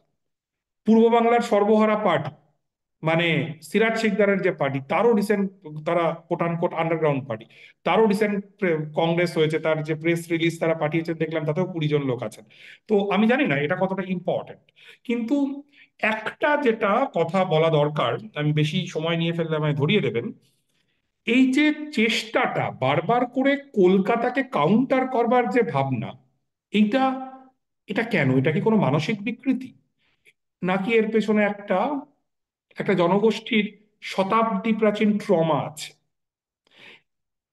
যদি আমি বলছি না, ভেবে দেখতে বলছি, যদি এরকম একটা স্টেটমেন্ট কেউ দেয়, এই যে আমাদের কলকাতার রেনেসা, আমাদের আমাদের নবজাগরণ, আমাদের ব্রাহ্ম সমাজ, আমাদের কংগ্রেস, আমাদের বাম, আমাদের বিপ্লব, আমাদের কবিতা, রবীন্দ্রনাথ থেকে কবির সুমন, সব থিয়েটার, এর সবটা যদি আমি সেই ঊনবিংশ শতকের যে নবজাগরণের মধ্যে দিয়ে চলে আসা আমরা ভাবি, তাহলে যদি কেউ এরকম একটা স্টেটমেন্ট দেন, সেই কলকাতা শহরের সংস্কৃতির প্রতিটি ইট গ্রাম বাংলার এবং পূর্ব বাংলার কৃষকের রক্ত দিয়ে তৈরি হয়েছে, তাহলে কি তিনি খুব ভুল বলবেন? আমি বলছি না তিনি ঠিক বলবেন, আমরা কি একটু ভেবে দেখতে পারি? আমরা আমাদের এই বাংলাদেশ চর্চার বা বড় বাংলা চর্চার সূচনা বিন্দুটা কোনটা করব অনির্বাণ দা? সেই সূচনা বিন্দু কি 1971 হবে? তাহলে আমরা এই প্রশ্নটা কি করব, যারা 1971-এ পূর্ব পাকিস্তান থেকে বাংলাদেশের জন্ম দিলেন, তারাই তো আহ মাত্র আড়াই দশকেরও কম সময় আগে 1945, 46, 47 সালে কিসের জন্য লড়াই করেছিলেন? পাকিস্তানের জন্য লড়াই করেছিলেন। আজকে আমাদের বঙ্গবন্ধু শেখ মুজিব, আমাদের মৌলানা ভাসানী থেকে শুরু করে অধিকাংশ, তারা যে লড়াই করেছিলেন সেটা ছিল পাকিস্তানের জন্য লড়াই করা। এবং এটা তো ফ্যাক্ট অনির্বাণদা যে গোটা পূর্ব বাংলার মানুষ 47-এ পাকিস্তান চেয়েছিলেন। তাতে আমার পরিবারের খুব ক্ষতি হয়ে গেছে অনির্বাণদা, আমরা সর্বস্ব হারিয়ে পারে চলে আসতে বাধ্য হয়েছি। এই ট্রমার মধ্যে, আমাদের কালেকটিভ ট্রমা, ঋত্বিক ঘটকের ছবি আমরা দেখি না, এই যন্ত্রণা, এই আমাদের যন্ত্রণা। কিন্তু এই গোটা এই যে যন্ত্রণা, দেশ টুকরো হয়ে যাওয়া, ওই ওই ওইখানকার সংখ্যালঘু মানুষ, তারা কেন ধর্মের ভিত্তিতে একটা নতুন দেশ চেয়েছিলেন? তাহলে আমরা কোথা দিয়ে শুরু করব? আমি 2 মিনিটে শেষ করছি। তাহলে কি আমরা 1905-এ শুরু করতে পারি অনির্বাণ দা? 1905 যখন বঙ্গভঙ্গের বিরুদ্ধে আন্দোলন হচ্ছে, তখন পূর্ববঙ্গের মানুষ সেই আন্দোলনে কতটা পার্টিসিপেট করেছিলেন? যদি না করেন, কেন করেননি? আমরা কি আরেকবার রবীন্দ্রনাথ ফিরে পড়বো? দুটো উপন্যাস বা একটা উপন্যাস আমরা কি ফিরে পড়বো? আমাদের কি সেই সময় হবে? নাকি আমরা আসলে আমাদের এই গোটা যে কলকাতার ভাষাকে বলতে না চাওয়া, কলকাতার প্রতি যে অভিমান, আমি হাসান রোবায়েতের কবিতা, আমি বইটা নিয়ে বসিনি, কবিতা আমি বন্ধুদের বলবো পড়ুন না, হয়তো খুবই একটা বিদ্বেষী ছেলে কবিতা লিখছে, মুসলমানের ছেলে বলে একটা কবিতা লিখছে, যে কবিতার ছত্রে ছত্রে হেমন্ত মুখোপাধ্যায় আসছে, এবং আসছে, যে মেয়েটি হেমন্ত মুখোপাধ্যায় শোনে তার প্রতি একটা তীব্র রাগ, অভিমান। এই অভিমান খুঁজতে গিয়ে আমরা কি 1793-তে যেতে পারি পার্মানেন্ট সেটেলমেন্টে? ইতিহাস খুব বোরিং এবং ইতিহাস খুব অস্বস্তিকর আসলে। 1793 সালের পার্মানেন্ট সেটেলমেন্টের মধ্যে দিয়ে কি আসলে একটা নতুন জমিদার শ্রেণীর জন্ম হলো? যে জমিদার শ্রেণী আসলে কলকাতা কেন্দ্রিক, গ্রাম থেকে বিচ্ছিন্ন। সেই জমিদার শ্রেণী কি আজকে আমাদের মধ্যেকার ঝগড়াঝাটির একদম আদি, এই কি আমাদের আদি পাপ 1793? আমি এগুলোকে আসলে একটু ভাবতে বলবো। আর শেষ করছি যে কিভাবে এটা এই আমরা একটা মোটামুটি একটা সমাধানে পৌঁছতে পারি। ঠিক যেরকম ভাবে একটা তরোয়াল আর একটা গর্দানের মধ্যে সমঝোতা সম্ভব তরোয়ালটাকে নামিয়ে নেওয়ার মাধ্যমে। তরোয়ালটা কি, তরোয়ালটা ওদিক থেকে আসছে না এদিক থেকে আসছে সে নিয়ে তো আমাদের মতের ভিন্নতা থাকবে, কিন্তু কারুর কাছে যদি হেজিমনির তরোয়াল থাকে, হেজিমনির তরোয়াল থাকে, আমরা যেন সেই তরোয়ালটাকে নামিয়ে রাখি, আমরা যেন ভিন্নতাগুলোকে সেলিব্রেট করতে পারি। আমাদের ধরুন এই একটা বাংলা, কলকাতার বাংলা আর পুরুলিয়ার বাংলা তো প্রচুর আলাদা, তাই না? মানে কোন বাংলাটাকে আমরা দেখব, সেটাও বোধহয় একটা খুব ইন্টারেস্টিং একটা কাজ হতে পারে। আমরা ঝগড়াঝাটি করার পাশাপাশি এই খোঁজগুলো যদি করি, আমার মনে হয় আমরা একটা ইন্টারেস্টিং একটা বোঝাপড়ার সামনে দাঁড়াবো। খুব ভালো বললে অর্ক। তো আম, আমার দ্বিতীয় প্রশ্ন এটা একটু ভিন্ন। সেটা হচ্ছে যে গণ অভ্যুত্থান পরবর্তী পরিস্থিতিতে বাংলাদেশ ও বামপন্থার ভবিষ্যৎ কি? আমরা কি মূলত বাংলাদেশের রাজনীতিকে সেন্টার রাইট আর এক্সট্রিম রাইটের একটা বাইনারির দিকে যেতে দেখবো, নাকি অন্য কোনো বামপন্থী শক্তির উত্থান হবে? শ্রীলঙ্কা, নেপালে আমরা বামপন্থার, বাম রাজনীতির যে উজ্জীবন হতে দেখছি বা দেখেছি, বাংলাদেশ, ভারত বা পাকিস্তানে সেটা অসম্ভব মনে হচ্ছে কেন এখন? অস্বাভাবিক ধর্মীয় মেরুকরণই কি এর মূল কারণ?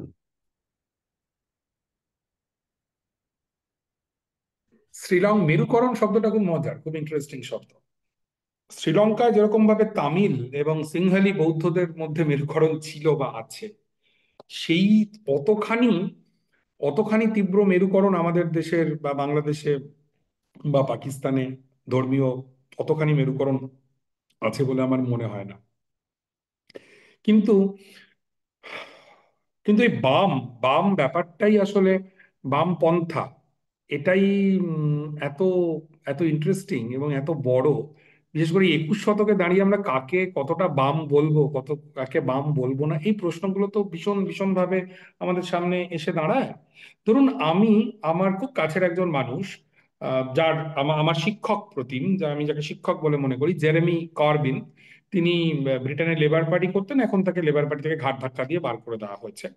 তাই এই জেরেমি করবিন বাম, এবং তিনি মেইন স্ট্রিম ব্রিটিশ মিডিয়া তাকে ফার লেফট বলে গালি দেয়। কিন্তু যে বাম বৃত্তের কথা, বৃত্তে আমি বড় হয়েছি কলকাতাতে আমার ছোটবেলায়, সেই বাম বৃত্তের সাথে জেরেমি করবিনের দূর দূরান্তেও কোনো সম্পর্ক নেই। তিনি সোভিয়েত রাশিয়া পন্থী বামেদেরকে ট্যাঙ্কি বলে গালি দেন। এবং করবিন এবং তার বন্ধুদের, কেন লোচ যিনি চলচ্চিত্র পরিচালক এবং অন্যান্য, তাদেরকে আবার আমার আমার বড় হওয়ার ঘরানার যে সমস্ত বামেরা, তারা ট্রট বলে ভীষণ গালি দেয়। তো কে বাম, কোথায় বাম, কত রকমের বাম, এইটা তো একটা খুব বোঝার ব্যাপার আছে, ইন্টারেস্টিং ব্যাপার। এবং ধরুন আমরা যদি আবার মুক্তিযুদ্ধে ফিরি, বাংলাদেশের ইতিহাসের, বাংলার ইতিহাসের সবচেয়ে বড় একটা ফ্যাসিনেটিং ঘটনা, তাতেও কিন্তু বামেরা নানা রকম ভূমিকা নিয়েছিলেন। মূলত যে কমিউনিস্ট পার্টি অফ বাংলাদেশ, এখন যারা সিপিবি, তখন তারা যারা ছিলেন পূর্ব পাকিস্তানের কমিউনিস্ট পার্টি, মনি সিং এর পার্টি, তারা সরাসরিভাবে মুক্তিযুদ্ধে অংশগ্রহণ করেছিল। এবং ন্যাপ, কমিউনিস্ট পার্টি ছাত্র ইউনিয়নের গেরিলা বাহিনী ছিল। আবার এই মুক্তিযুদ্ধের আরেক রকমের বামেদের ব্যাপক কিন্তু অংশগ্রহণ ছিল, এদেরকে বলা হতো মস্কোপন্থী বাম, আর ওদের বলা হতো পিকিং পন্থী বাম। আমরা যাদেরকে মোটা দাগে নকশাল বলতে পারি আর কি, মানে আমাদের পশ্চিমবঙ্গের পরিভাষায়। যদিও এই তথাকথিত পিকিং পন্থী বামেদের মধ্যে অনেকেই, যেমন ধরুন রাশেদ খান মেননরা, তারা সিপিআইএম দলের খুব ঘনিষ্ঠ ছিলেন, সেই ইতিহাসের কচকচিতে যাচ্ছি না। তো যদি তারা মুক্তিযুদ্ধে পার্টিসিপেট করেছিলেন, আবার কিছু এরকমও বাম ছিলেন যারা বলেছিলেন এটা আসলে দুই কুকুরের লড়াই। তো এরকম নানা কিছু রয়েছে। সিরাজ শিকদার অসাধারণ লড়াই করেছিলেন।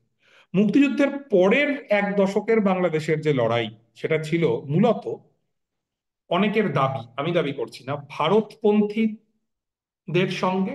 তার মধ্যে আওয়ামী লীগ রয়েছে, একাংশের বাম রয়েছে, বা চীনপন্থী বা ভারত বিরোধী বামপন্থীদের একটা বিরাট লড়াইয়ের জায়গা ছিল।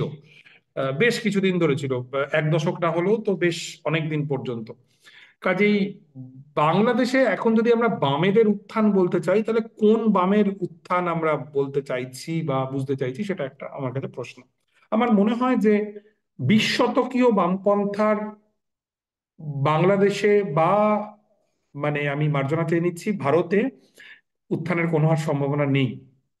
21 শতকের পরিবর্তিত পরিস্থিতিতে, 21 শতকের বদলে যাওয়া ভারতীয় এবং বাংলাদেশি সমাজকে বোঝার ভিত্তিতে যদি 21 শতকের কোনো বামপন্থা বাংলাদেশে জন্ম নেয়, তাহলে সেটা একটা খুব ইন্টারেস্টিং একটা একটা দিকে যেতে পারে। আমি 2 মিনিটে শেষ করি।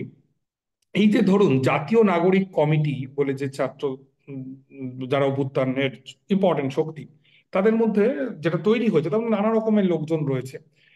জামাতে ইসলামী করা লোক, সাবেক ছাত্র শিবির যেরকম রয়েছে, তেমনি বেশ কিছু বামপন্থীও, যারা নিজেদেরকে বামপন্থী বলেন, তারা রয়েছে। যেমন তুহিন খান বলে একজন লেখক, অ্যাক্টিভিস্ট, আমার আমার দুর্ধর্ষ লাগে তাকে।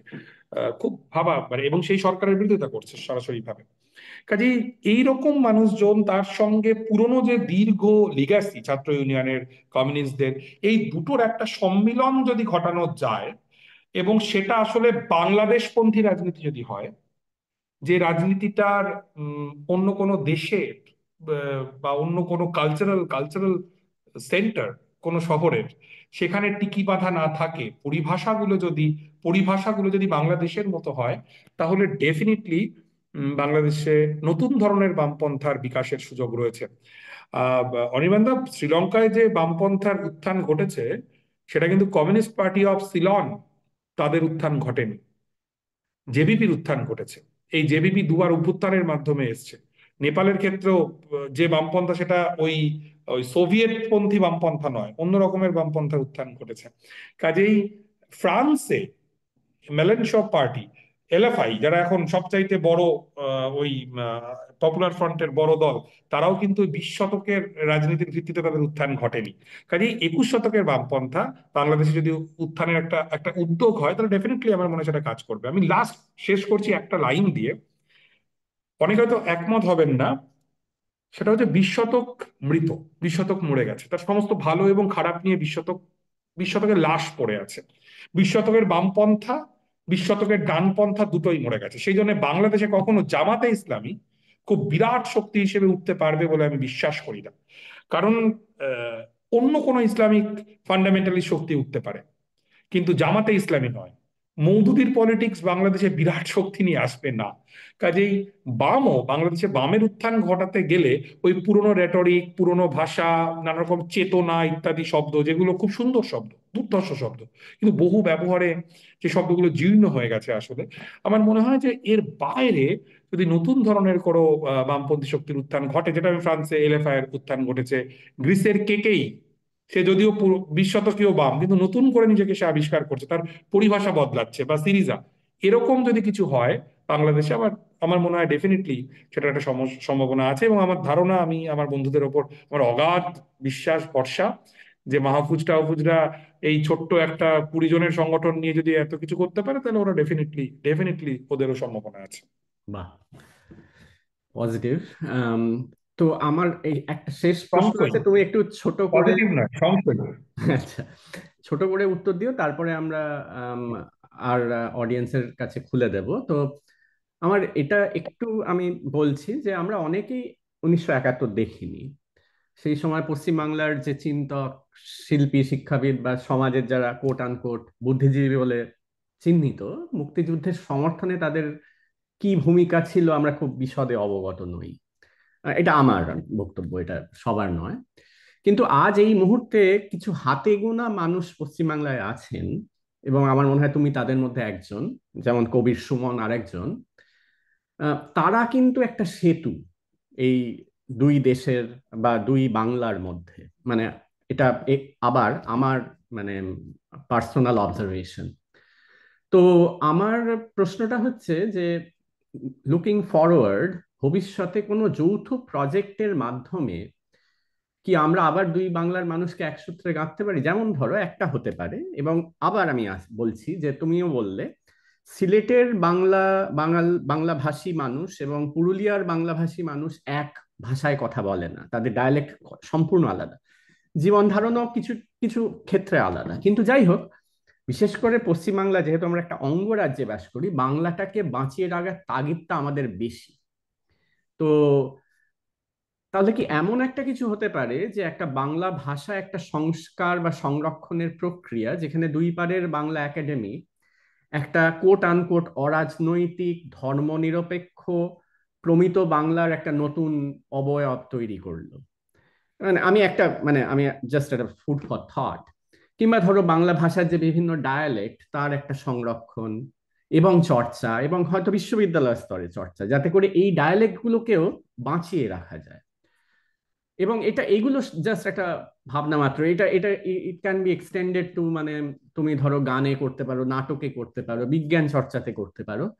কিন্তু একটা প্রজেক্ট, একটা ট্যানজিবল প্রজেক্ট, এইগুলো দিয়ে কি কিছু শুরু করা যেতে পারে তোমাদের মতো মানুষ? এবং হয়তো দিশারি এই এই ব্যাপারে কিভাবে পার্টিসিপেট করতে পারে? মানে আমি এইটা বলে আমার প্রশ্নগুলো শেষ করছি, তুমি ছোট করে বলো, তারপর আমরা ইয়েতে চলে যাব।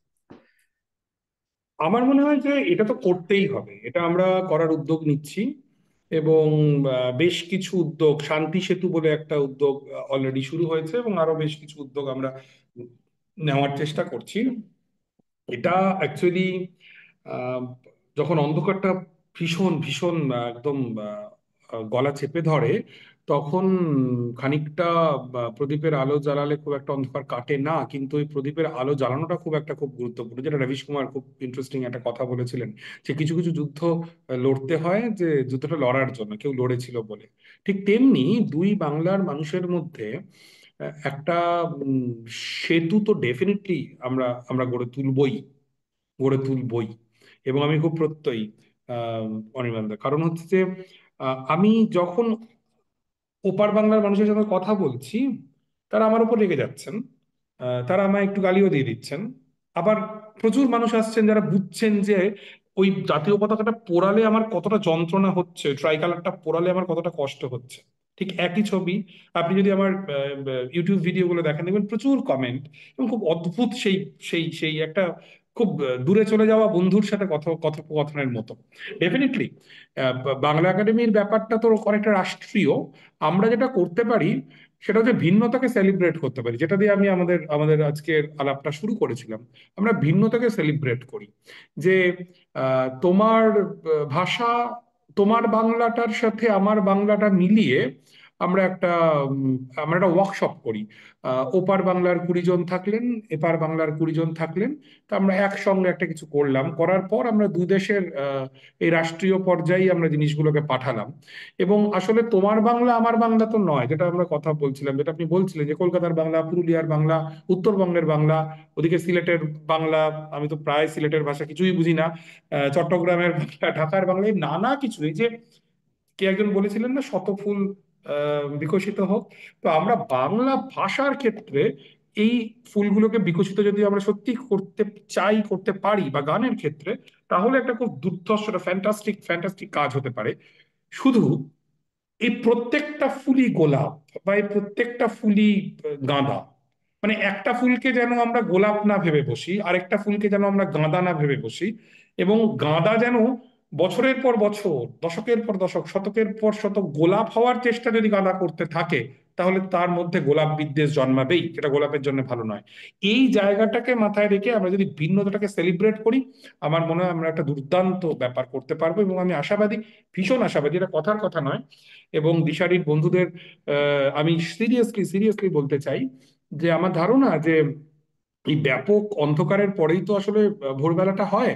এই যে এত আমাদের মধ্যে রাগারাগি চলছে, আহ, আহ, এত মন কষাকষি চলছে বাংলাদেশের বাঙালিদের সঙ্গে, পশ্চিমবঙ্গের বাঙালিদের, আমরা 1-1.5 বছরের মধ্যেই একটা অন্যরকম সাংস্কৃতিক ঐক্যের জায়গা আমরা নির্মাণ করতে পারবো। এটাতে আমার কোনো সংশয় নেই, এটাতে আমি ভীষণ আশাবাদী। খুব ভালো, খুব ভালো, খুব আশাবাদী হওয়ার মতোই বক্তব্য। রিধি, তুমি কি এবার প্রশ্নগুলো তাহলে ওপেন করে দাও? হ্যাঁ, আমরা open for our QnA session. সম্ভবত নাজিব প্রথম একটা প্রশ্ন করতে চাইছিলেন অর্ককে। আমি ওনাকে অনুরোধ করব, আনমিউট করে আপনার প্রশ্নটা করবেন প্লিজ। হ্যাঁ, আদাব দিদি, আশা করি ভালো আছেন। আমি প্রথমেই আমার পরিচয় দিয়ে দিই ছোট করে। অর্কদাও আছে সাথে। তো আদাব অর্কদা, আশা করি ভালো আছেন আপনি। আমার পরিচয়, আমার নাম নাজিব সুগান। আমি বাংলাদেশের রাজধানী ঢাকার মোহাম্মদপুরে বসবাস করি। দাদা মোহাম্মদপুর পরিচিত জায়গা আমি জানি, কারণ দাদার আত্মীয় থাকে, আমি ভুল না করলে অর্ক দাদার আত্মীয় থাকে। তো যাই হোক, আমি অত কথায় যাবো না। আমি হচ্ছে গত বছর জাতীয় বিশ্ববিদ্যালয় বাংলাদেশ থেকে, আমার ক্যাম্পাস ছিল শিয়া মসজিদের পাশে, মোহাম্মদপুর কেন্দ্রীয় কলেজ, সেখান থেকে আমি ভূগোল, জিওগ্রাফি আর এনভায়রনমেন্ট সাবজেক্ট থেকে গ্রাজুয়েশন শেষ করেছি। তা আমি অর্কদাকে প্রথমেই হচ্ছে আমার সালাম আদাব জানিয়ে আর শুভেচ্ছা জানিয়ে আমি প্রশ্ন করতে চাই যে এই যে আজকের যে আলোচনাটা, যে বাংলাদেশ এবং ইন্ডিয়ার যে আহ, সংহতি এবং আধিপত্যবাদ, এটা নিয়ে আমি কিছুই না, আমি প্রশ্ন ঠিক বলবো না, মানে আমি চাই যে এই যে বাংলাদেশ এবং ইন্ডিয়ার মধ্যে যে আহ, গত আপনার এত বছর মানে আহ, 16 সালের পর থেকে, যখন নরেন্দ্র মোদী ক্ষমতায় আসলো, 16 পরবর্তী যে এই যে বিদ্বেষ পূর্ণ যে মনোভাব, এই বিদ্বেষ, সরি, 14 সালের নরেন্দ্র মোদী আসলে, তো এই যে বিদ্বেষ পূর্ণ যে মনোভাব, এই বিদ্বেষটা আমি চাই না। আমি চাই যে বাংলাদেশ ইন্ডিয়া, এমনকি আমি চাই যে বাংলাদেশ ইন্ডিয়া, পাকিস্তান, শ্রীলঙ্কা, নেপাল, ভুটান, আফগানিস্তান, মানে সবার এই দক্ষিণ এশিয়ার যে 8টা দেশ আছে, সবার সাথেই যেন একটা ঘনিষ্ঠতার সম্পর্ক তৈরি হয়, এবং আমরা যেন কোনো বর্ডার যেন না থাকে, মানে কোনো ব্যারিয়ার বা বাধা যেন না থাকে আমাদের, যে ও আমি বাংলাদেশি, আমি ইন্ডিয়ায় প্রবেশ করতে গেলে আমাকে, মানে বর্ডারে আমি একটা বাধায় পড়ে যাচ্ছি। কেন আমি বাধায় যাব? কারণ আমার প্রতিবেশী দেশে আমি বন্ধুদের সাথে দেখা সাক্ষাৎ করব, তাদের সংস্কৃতি, তাদের ভাষা, ডায়ালেক্ট, উপভাষা, তারপর তাদের আচার আচরণ, রীতিনীতি, তাদের সবকিছু আমি জানবো। আমি পাকিস্তানে যাব, পাকিস্তানে যেতে কেন আমার বর্ডারে আমি আটকা পড়বো? আমি পাকিস্তানে যাব, পাকিস্তানের মানুষের সাথে তাদের ভাষা, তাদের সংস্কৃতি সবকিছু জানবো। এমনকি শ্রীলঙ্কার ক্ষেত্রেও একই, নেপাল, ভুটান, আমি মালদ্বীপের কথা বলতে ভুলে গিয়েছি, এমনকি আফগানিস্তানের সাথেও একই, যে আমি হচ্ছে মানে বর্ডার বলে কিছু থাকবে না, বর্ডার বলে কিছু থাকবে না। আমি হচ্ছে চাই যে হ্যাঁ, আমরা সবাই হচ্ছে বন্ধু রাষ্ট্র, এবং আমরা সবাই হচ্ছে জনগণ, এ হচ্ছে আমরা বন্ধু, একে অপরের বন্ধু। যখন তারা কোনো বিপদে পড়বে আমরা এগিয়ে যাব, আমরা কোনো বিপদে পড়লে তারা আমাদের সাহায্যের জন্য এগিয়ে আসবে। এই যে সম্পর্কটা, এটাই আমি চাই যে এটাই যেন হোক। এটা নট অনলি বাংলাদেশ এবং ইন্ডিয়ার মধ্যে হোক সেটা না, এই গোটা দক্ষিণ এশিয়ার মধ্যে, এবং আমি চাই যে হ্যাঁ, অবশ্যই গোটা বিশ্বেই যেন এই সম্পর্কটা তৈরি হয়। যেটা যে মানে মানে কি বলবো, যে মানে যেটা হচ্ছে আমরা চাই যে হ্যাঁ, যেটার জন্যই আমরা আমাদের লড়াইটা, যে সাম্যবাদী সমাজ ব্যবস্থা, যেটা সর্বোচ্চ বা চূড়া, যেটা নাদির, যেটাকে আমরা ইংরেজিতে বলি যে চূড়া, যে সাম্যবাদী ব্যবস্থা। সাম্যবাদী ব্যবস্থা মানেই হচ্ছে কোনো দেশ থাকবে না, কোনো বর্ডার থাকবে না, কিচ্ছু থাকবে না। আমরা সবাই হচ্ছে বন্ধু, আমরা বন্ধু রাষ্ট্র, এবং প্রাণ, প্রকৃতি, পরিবেশ সবকিছু মানে সবকিছু আর কি বলবো, যে মানে ভালো থাকবে, তো মানে কোনো হার্ম হবে না, বা অনেক আমরা অনেক কোনো ধন্যবাদ নাজিব ভাই। মানে দুর্যোগ বা দুর্দশা কিচ্ছু দেখবো না। জি, ধন্যবাদ। আমি ধন্যবাদ, এটাই, অনেক আচ্ছা, আমি ধন্যবাদ। প্রশ্ন করলাম না, আমি জাস্ট আমার মনের কথাগুলো আমি বললাম। আর ধন্যবাদ আবারও দিদি, আপনি সুযোগ করে দিয়েছেন আমাকে বলার জন্য। অনেক আর ধন্যবাদ আমাদের নিমন্ত্রণ সাথে রইল, যুক্ত হওয়ার জন্য। বাংলাদেশের নিমন্ত্রণ রইল। আমি জি। বাংলাদেশের, সো আপনার সাথে আমি মোহাম্মদপুরে চা খেতে যাব হয়তো। এরপরে অর্ক,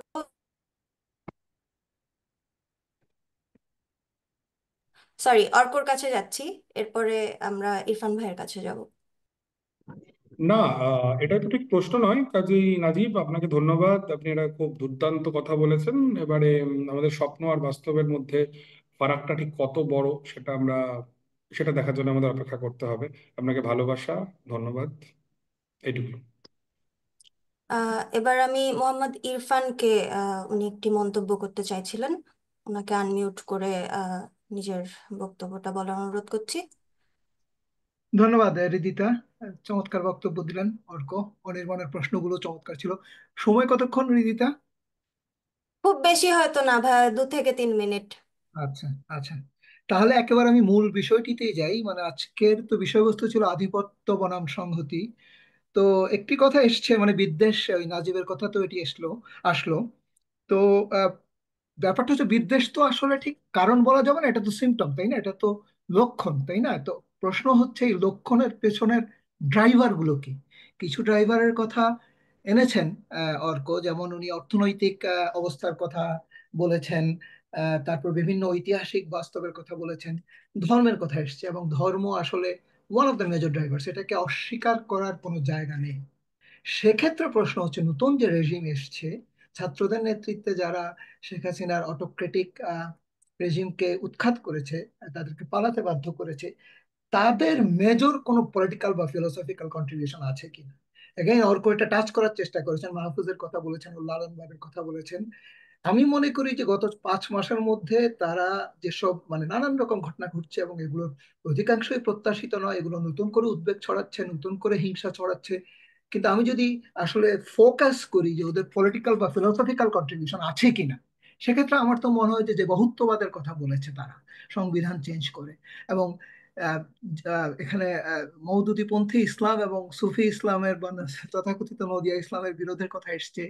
তো সেখানে দেখা যাচ্ছে যে ধর্মনিরপেক্ষতাবাদ, যেটি আসলে একটি কনসেপ্ট হিসাবে, এটা it's the political concept that has thrived and survived, এবং এটা অনেক পারপাস সার্ভ করেছে, কিন্তু দেখা যাচ্ছে যে অনুন্নত সমাজে যেখানে শিক্ষার হার কম, সেখানে এটা একটা মেজর পলিটিক্যাল ডিবেট সৃষ্টি করে।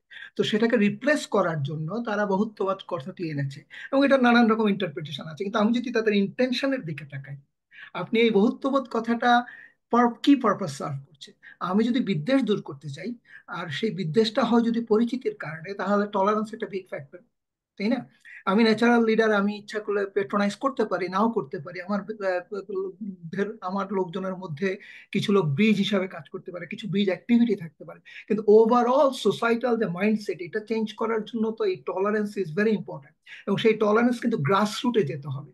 আমি যদি দুদেশের 50-50-100 নাগরিককে বসিয়ে দিই, তার বিপুল অংশ যারা অদৃশ্য মিডিয়া থেকে, যারা অদৃশ্য রাজনৈতিক দৃশ্যপট থেকে, তাদের মধ্যে যদি টলারেন্সটা তৈরি না হয়, তাহলে তো এই বিদ্বেষ দূর হবে না।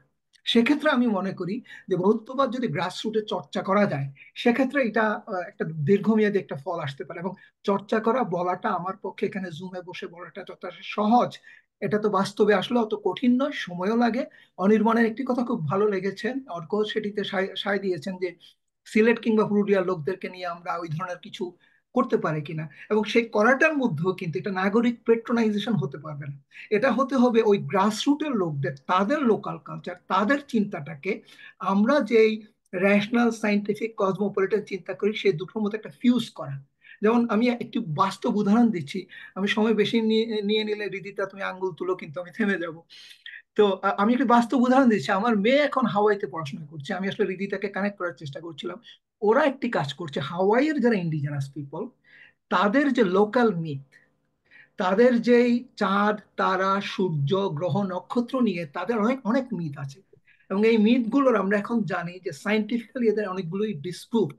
কিন্তু এটা এক ধরনের ওয়ার্ল্ড ভিউ, এক ধরনের জীবন দর্শন তখন তৈরি করেছিল, তাদের প্রাত্যহিক কার্যকলাপে কিন্তু এটা একটা প্রভাব ছিল।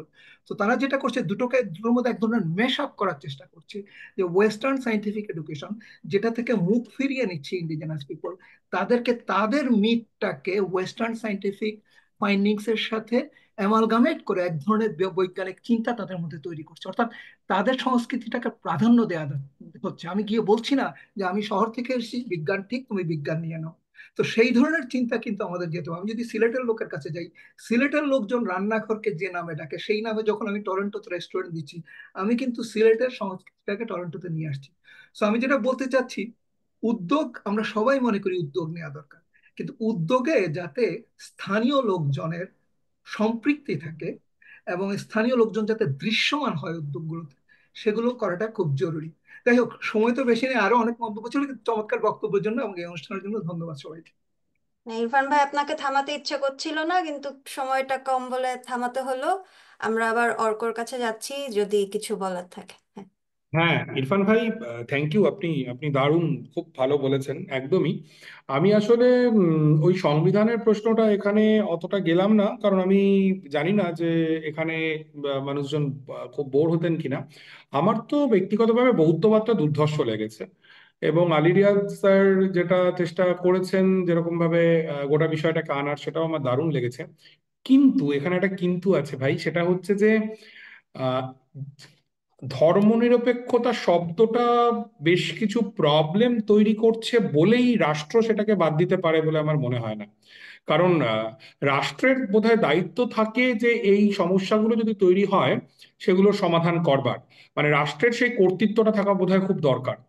আমার কোথাও একটা মনে হচ্ছে, মানে আপনারাও ভেবে দেখবেন যে অভ্যুত্থান পরবর্তী সরকার যেহেতু দুর্বল সরকার আমরা জানি সবাই, সে কি খানিকটা পপুলিজমের পথে হাঁটছে, সেই খানিকটা জনতুষ্টিবাদী হয়ে পড়ছে। যদি জনতুষ্টিবাদী হয়ে পড়ে তাহলে কিন্তু মব তাকে নিয়ন্ত্রণ করবে, এবং ভালো ইন্টেনশন থাকলেও কিন্তু খুব একটা সেটা খুব দাঁড়াবে না। এইটা একটা ব্যাপার। আর দ্বিতীয় ব্যাপার হচ্ছে, শুধু বহুত্ববাদ নয় বা ইনক্লুসিভ যে সোসাইটি করার কথা ওরা বলছে সেটা নয়। আমার মনে হয় যে এই আমরা যে বাস্তবতায় থাকি এই দক্ষিণ এশিয়ায়, সেখানে ওরা বেশ কিছু খুব ইন্টারেস্টিং, ওদের বেশ কিছু ভাবনা চিন্তা থেকে বামপন্থীদের অনেক কিছু শেখার আছে, সবারই শেখার আছে। কিন্তু সরকার পরিচালনার ক্ষেত্রে গিয়ে ওরা গোটা ব্যাপারটা খুব ছড়িয়ে ফেলছে বলে আমার মনে হয়। আপনার মন্তব্যের জন্য আপনাকে অনেক ধন্যবাদ। আপনার সঙ্গে পরে কথা বলার সুযোগ পেলে আমার খুব ভালো লাগবে। Thank you. এরপরে যদি কারো প্রশ্ন থাকে আমাদের দর্শকদের মধ্যে থেকে। হ্যাঁ, আমি একটু বলতে যাচ্ছি। মাসুদ বলছিলাম, আমি ডালাস থেকে বলছি। অর্কের চিন্তার সাথে আমার পরিচিত, মানে আমি পরিচিত। অর্কের সাথে এর আগেও আমার ইন্টারাকশন হয়েছে। তো আমি খুব অল্প একটা জিনিস বললাম। অর্ক যেভাবে বিষয়টাকে, বিশেষ করে আহ, ভারতীয় উপমহাদেশে হিন্দু মুসলমানদের সম্পর্ক, স্পেশালি বাঙালি হিন্দু মুসলমানদের সম্পর্কটাকে আলোচনার কেন্দ্রে নিয়ে এসেছেন, সেই জায়গাটা খুব ইন্টারেস্টিং। তো এই জায়গায় আমি একটা বিষয় বলতে চাই। তো একটা কথা আছে যে there is elephant in the room, there is elephant in the room but we don't recognise ইট।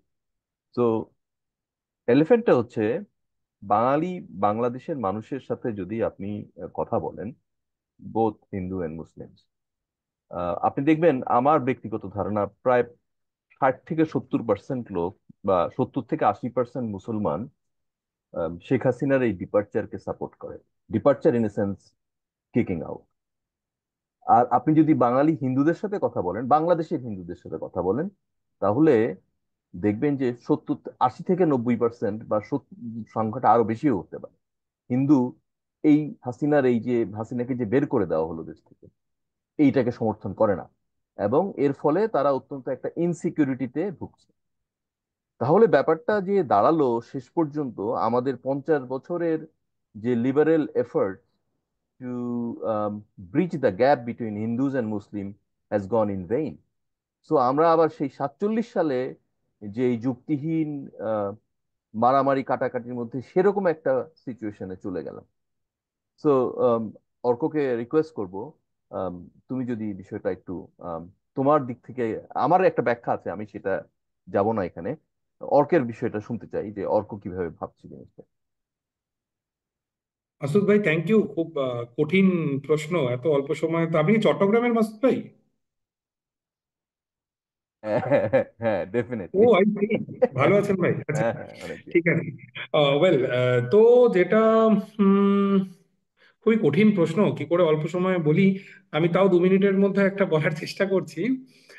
দেখুন, আহ, এটা একটা এটা একটা বাস্তবতা, যে বাংলা, এটা আমি খুব বিএনপির সিনিয়র সিনিয়র লিডারশিপ যারা, তাদেরকেও বলেছি যে বাংলাদেশের মাইনরিটিদের, বিশেষ করে হিন্দুদের সমর্থন তারা কেন আদায় করতে পারেননি, তারা কেন হিন্দুদের বিশ্বাসযোগ্যতা অর্জন করতে পারেননি, শুধু তাই নয়, বাংলাদেশের সেকুলারদেরও কেন একমাত্র আশা ভরসার জায়গাটা হয়ে উঠলো আওয়ামী লীগ, অন্য কোনো শক্তি নয়, এটা কিন্তু তাদের ভালো করে ভেবে দেখা দরকার, এবং সেটার জন্য তাদেরকে ইতিহাসের মধ্যেই যেতে হবে। আমার মনে হয় যে 75 পরবর্তী বাংলাদেশের যে রাজনৈতিক পরিস্থিতি, সেটা এর জন্য খানিকটা দায়ী। আমার মনে হয় যে তার যেখান থেকে বিএনপি এবং তারপরে অন্যান্য রাজনৈতিক দলগুলো যেরকম ভাবে গড়ে উঠেছে, হিন্দুদের মধ্যে এক ধরনের ব্যাপক অসহায়ত্ব এটা তো রয়েছে, এটা তো ফ্যাক্ট, একেবারেই রয়েছে। বাংলাদেশে হিন্দু জনসংখ্যা যে প্রচুর কমছে, আমি তার তত্ত্বগুলো জানি, জেনেই বলছি যে কিন্তু এই যে কমছে এটা তো একটা বাস্তবতা, এই বাস্তবতাকে কিন্তু অ্যাড্রেস করতেই হবে। আমার কষ্টটা কোথায় হয় মাসুদ ভাই, সেটা হচ্ছে আমি তো এই অভ্যুত্থানের আগে পরের, আপনারা অনেক বেশি জানেন, আপনারা ওই মাটির মানুষ, কিন্তু আমি যাওয়ার সূত্রে দেখলাম এইবারের অভ্যুত্থানে শেখ হাসিনার বিরুদ্ধে যে আহ, ব্যাপক জনতা যে সামিল হয়েছিল তার মধ্যে কিন্তু প্রচুর হিন্দু ছিলেন, প্রচুর হিন্দু ছিলেন, একটা বড় অংশে 9 জন শহীদ হয়েছেন। মেঘমল্লারকে তো আপনি চেনেনই, এবং এখন তা সে যেরকমই সিচুয়েশন ফেস করেছে, একটা ছোট ছাত্র সংগঠন করে, বাম ছাত্র সংগঠন, কিন্তু মেঘমল্লার কিন্তু একটা ফেস হয়ে উঠেছিল এবং ইন্ডিয়ান মিডিয়াতে গিয়েও সে বাংলাদেশকে অসাধারণভাবে ডিফেন্ড করেছে। কিন্তু কোথাও একটা তারপরে যখন এই তৌহিদি জনতার নামে মব তৈরি হচ্ছে এবং নানা রকম ঘটনা ঘটছে, তখন কিন্তু হিন্দুদের মধ্যে যে নিরাপত্তার অভাব বোধটা কিন্তু বাড়ছে, বেড়েই চলেছে। ধরুন জ্যোতির্ময় বড়ুয়াকেও আপনি খুব ভালোভাবেই চেনেন, এবং ওই রকম একটা মানুষ, এত দিন ধরে তিনি মানবাধিকারের জন্য লড়ছেন, যিনি কিন্তু নন মুসলিম, তাই না? এবারে এই মানুষগুলোও যে এক্সিস্ট করে এবং আওয়ামী বয়ানের বিরুদ্ধে, মুক্তিযুদ্ধের দলীয়করণের বিরুদ্ধে এই মানুষগুলো যে এক্সিস্ট করে, এইটাকে রেকগনাইজ করতে কি আওয়ামী লীগ ছাড়া অন্য রাজনৈতিক দলগুলো ঠিকভাবে পেরেছে? এই প্রশ্নটা কিন্তু অ্যাড্রেস করা দরকার, তাদেরকেই সেটা অ্যাড্রেস করতে হবে। আরো একটা খুব বিতর্কিত প্রসঙ্গে যাওয়া যায় এই নিয়ে, সেটা এখন আমি আর খুব আলোচনা করতে চাইছি না, যে 16ই ডিসেম্বরের পরে কি হয়েছিল, 16ই ডিসেম্বরের পরে কি হয়েছিল, বা এনিওয়ে সেটা আবার ইতিহাসের একটা জটিল আবর্তে আমরা ঢুকে যাব। সে এখন আমার মনে হয় এই গ্যাপ তো আমাদের কমাতেই হবে, যে কোনো ভাবে হোক এই গ্যাপ কমাতেই হবে। নিশ্চয়ই আগামীর বাংলাদেশ সেরকম একটা কিছু উদ্যোগ নেবে। আপনার সাথে কথা বলে খুব ভালো লাগলো মাসুদ ভাই। Thank you Arko. এরপরে যদি আর কারো প্রশ্ন থাকে প্লিজ আনমিউট করে প্রশ্নটি করবেন। যদি না থাকে তাহলে আমার একটা প্রশ্ন আছে। দিদি, আমি একটু একটু একটা প্রশ্ন করতে খুব চাই, যদি খুব কিছু খুব মনে না কম সময়ে, হ্যাঁ, একটু আমরা একটু না, সময়ে না, পিছে না, চলছি। না, হ্যাঁ, না, না, সমস্যা নাই। আমি আমি একটু অর্কদার কাছে একটু জানতে চাচ্ছি, একটু বাংলাদেশ এবং ইন্ডিয়ার বাইরে, যে ইন্ডিয়াতে আমরা জানি যে আজকে দিল্লি বিধানসভা ইলেকশনের ফলাফল বেরিয়েছে, যেখানে হচ্ছে আম আদমি পার্টি হেরে গিয়েছে এবং ভারতীয় জনতা পার্টি জিতেছে। তো ভারতীয় জনতা পার্টি যে এই যে দিল্লি মসনদে বসলো বিধানসভা নির্বাচনে, এখন কি মানে ভবিষ্যতে ইন্ডিয়া কি দেখবো আমরা, যে যেহেতু দিল্লি মানে কেন্দ্র, আবার দিল্লি বিধানসভাতেও কেন্দ্রে ক্ষমতায় বিজেপি, আবার বিধানসভা ক্ষমতাতেও বিজেপি। তো এখন তাহলে ভবিষ্যতে মানে কি দেখবো, স্টেপটা কি, মানে কি ধরনের আমরা দেখবো, যে বিজেপি কি রুদ্র মূর্তি ধারণ করবে কিনা, মানে আরো রুদ্র মূর্তি ধারণ করবে কিনা, এটা নাজিব, এটা একটু আজকে তো অন্য প্রসঙ্গে আলোচনা হচ্ছে, প্রশ্ন করার জন্য থ্যাংক ইউ। আমি এর উত্তরটা পরে দেব। আমরা আমাদের তোমার সঙ্গে, আপনার সঙ্গে আমার যে ব্যক্তিগত আলাপচারিতা, আপনি আমায় ফেসবুকে মেসেঞ্জারে টেক্সট করবেন, সেখানে আমরা আলোচনা করব। আমার মনে হয় আজকে প্রসঙ্গের বাইরে যাওয়াটা আমার জন্য এবং উদ্যোক্তাদের জন্য বিব্রতকর হবে। আমরা এই নিয়ে বিশদে গল্প করব পরে। থ্যাংক ইউ সো মাচ ভালো দাদা। থাকবেন। হুম, হুম, হ্যাঁ। হুম। আর কারো যদি প্রশ্ন না থাকে আমি একটা প্রশ্ন করতে চাই। হ্যাঁ, প্লিজ প্লিজ। তো যেটা বাংলাদেশি হিসেবে গত জুলাই থেকে এখন পর্যন্ত মানে নির্ঘুম রাত কাটছে একটা 14 ঘন্টার ডিফারেন্সে থেকে, এবং এই মুহূর্তে বাংলাদেশ সম্পর্কে আমরা যেটা জানতে পারি সেটা গণমাধ্যমে জানতে পারি, হয়তো তুমি আরেকটু বেশি জানো, আমার থেকে বেশি কানেক্টেড এই মুহূর্তে, এই কারণেই প্রশ্নটা করছি যে এই মুহূর্তে বাংলাদেশে ইসলামী আহ ইসলামিস্ট পার্টিগুলোর যে রমরমা অবস্থা চলছে এবং নারীদের ফুটবল, নারীদের সাংবাদিকতা, এগুলোতে যে অ্যাটাকটা হচ্ছে, এরপরে জুলাই অভ্যুত্থানে যেই নারীরা ছিলেন সামনের সারিতে তারাও এখন মোটামুটি পিছনের দিকে চলে গেছেন, শুধু উমামা ফাতেমাকে আমরা দেখছি মুখপাত্র হিসেবে। আর এরপরে মাজারে মন্দিরে লালনের আখড়ায় হামলা তো চলছেই। তো এই এই যে গত দুদিন ধরে আবার শীর্ষ সমন্বয়কদের ঘোষণার প্রেক্ষিতে বেশ কিছু ভাঙচুরও চলছে, আমি কাল রাতও প্রায় 3টে অবধি চেক করছিলাম। তো এই ক্ষেত্রে গণমাধ্যমের যে বাংলাদেশি এবং ভারতীয় মেইনস্ট্রিম মিডিয়ার যে ভূমিকা, সেটা নিয়ে, তাদের অবস্থান নিয়ে তোমার মন্তব্যটা কি? আর বাংলাদেশের গণমাধ্যমের উপরে কি দেশের কোনো সরকারের কোনো সেন্সরশিপ চলছে কিনা, যেটা জুলাইতে ছিল? জুলাইতে অবশ্যই ছিল, আওয়ামী লীগ সরকার যেই সেন্সরশিপটা জারি রেখেছিল, এখন সেরকম কিছু আছে কিনা, নাকি আমরা আহ, মোটামুটি যা চলছে সেটার খবর পাচ্ছি? এটা একটা প্রশ্ন। আর দ্বিতীয় প্রশ্ন হচ্ছে, ওই যে একটু আগে আম, মাসুদ ভাইয়ের প্রশ্ন থেকে যেই প্রসঙ্গটা এলো, আমি মুক্তিযুদ্ধে বিশ্বাস করি, আমি একজন নাস্তিক নারীবাদী বাংলাদেশী। আমি ধর্মীয় রাজনীতির সাথে যুক্ত হতে চাই না, কিন্তু আবার আমি আওয়ামী লীগের সাথেও থাকতে চাই না। আমার এখন যাওয়ার জায়গাটা কোথায়? এই এই যে এই নিজেই প্রশ্ন করছি, তো তোমার একটা ইনপুট শুনতে চাই। না, এই দ্বিতীয়টা আমি বলবো না, কিন্তু আমি তো ভারতীয়, আমি জানি না বাংলাদেশে কত রাজনৈতিক দল আছে না আছে। আর জানলেই বা বলবো কেন সবার সামনে? দেখো, আমি যদি এখন বলি তাহলে বাকিরা আমাকে আবার খুব আমার উপর, এই যে বাংলাদেশে গেলেই আমি এত কাচ্চি খেতে পারি, বাকিরা তো আর খাওয়াবে না। এটা আচ্ছা, হচ্ছে আমি প্রথম কথা। খাওয়াবো। Thank you. এটা তো তো নিশ্চয়ই আমার মনে হয় যে বাংলাদেশের যে রাজনৈতিক বাস্তবতা, তাতে এখন প্রতিষ্ঠিত রাজনৈতিক দলগুলির বাইরেও অন্য অপশন তৈরি হতে পারে বলে আমার মনে হয়। এবং সেরকম রাজনৈতিক দলেও তো তরুণরা যোগ দিতে পারেন। আমি কিন্তু একেবারেই জাতীয় নাগরিক কমিটির কথা বলছি না, আমি বলছি তার বাইরেও তো নতুন শক্তি ডেফিনেটলি হতে পারে। তোমার আগের প্রশ্নটার অ্যাকচুয়ালি দুটো অংশ ছিল, একটা স্টেটমেন্ট এবং একটা প্রশ্ন। আমি আগে প্রশ্নটা অ্যাড্রেস করে স্টেটমেন্টটা একটা লাইনে আমি আসছি। আম, দেখো, আহ, শুধু বাংলাদেশে কেন বা ভারতে কেন, গোটা দক্ষিণ এশিয়ায়, এমনকি ইউরোপেও। আমি কালকেই আমাদের এক ব্রিটিশ বন্ধু, আহ, সে অস্ট্রিয়ায় সাংবাদিকতা করতো, তাকে হামাস সমর্থক বলে তুলে নেওয়া ইত্যাদি হয়েছে। গোটা পৃথিবীতেই সংবাদ মাধ্যমের ওপর নানা রকমের নিষেধাজ্ঞা, নানা রকমের সেন্সরশিপ, প্রকাশ্যে অপ্রকাশ্যে, এগুলো রয়েছে বলেই আমার মনে হয়। এবং আমি বিশ্বাস করি যে বাংলাদেশে কি এখনই কোনো মিডিয়ার পক্ষে একদম খোলাখুলি আওয়ামী লীগের পক্ষে লেখা সম্ভব? আমি মনে করি সম্ভব নয়, এটা বাস্তবতা নয়। এবং সেই বাস্তবতাটা না থাকার দুটো কারণ রয়েছে।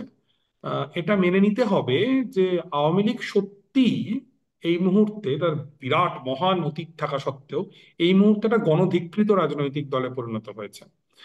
কাজেই আমি তুলনা করছি না, কিন্তু জাস্ট উদাহরণ হিসেবে বলছি, হিটলার পতনের পর প্রো নাজি মিডিয়া বাংলাদেশ জার্মানিতে কতটা সক্রিয় থাকতে পারতো, এই নিয়ে আমার সংশয় রয়েছে। এটা একটা। আবার এটাও ঠিক যে এই সরকারের বিরোধিতাও কি খুব সরাসরি তীব্রভাবে বাংলাদেশের মিডিয়া করতে পারছে, আমার সেটা নিয়েও সংশয় রয়েছে। আমার ধারণা এক ধরনের সেলফ সেন্সরশিপ রয়েছে, এবং তার সঙ্গে কিছু চোখ রাঙানি তো রয়েইছে বলে আমার ধারণা। আরেকটা যেটা খুব প্যাথেটিক, সেটা আমায় বলতেই হবে, বাংলাদেশে এক ধরনের উগ্র ইসলামিস্ট মব তৌহিদি জনতার নামে তৈরি করা হচ্ছে। আমি জানি না এরা বাংলাদেশের স্বার্থে কাজ করতে চান, নাকি গোটা বিশ্বের সামনে বাংলাদেশের শত্রুরা বাংলাদেশকে যেভাবে দেখাতে চান, আসলে সেই রকম ভাবেই বাংলাদেশকে তারা আহ, তারা আঁকতে চান বাংলাদেশকে। কিছু ইউটিউবার ইত্যাদি তাদের মদত আছে বলে শোনা যায়, বা ইত্যাদি। আমি মন্তব্যে যাচ্ছি না।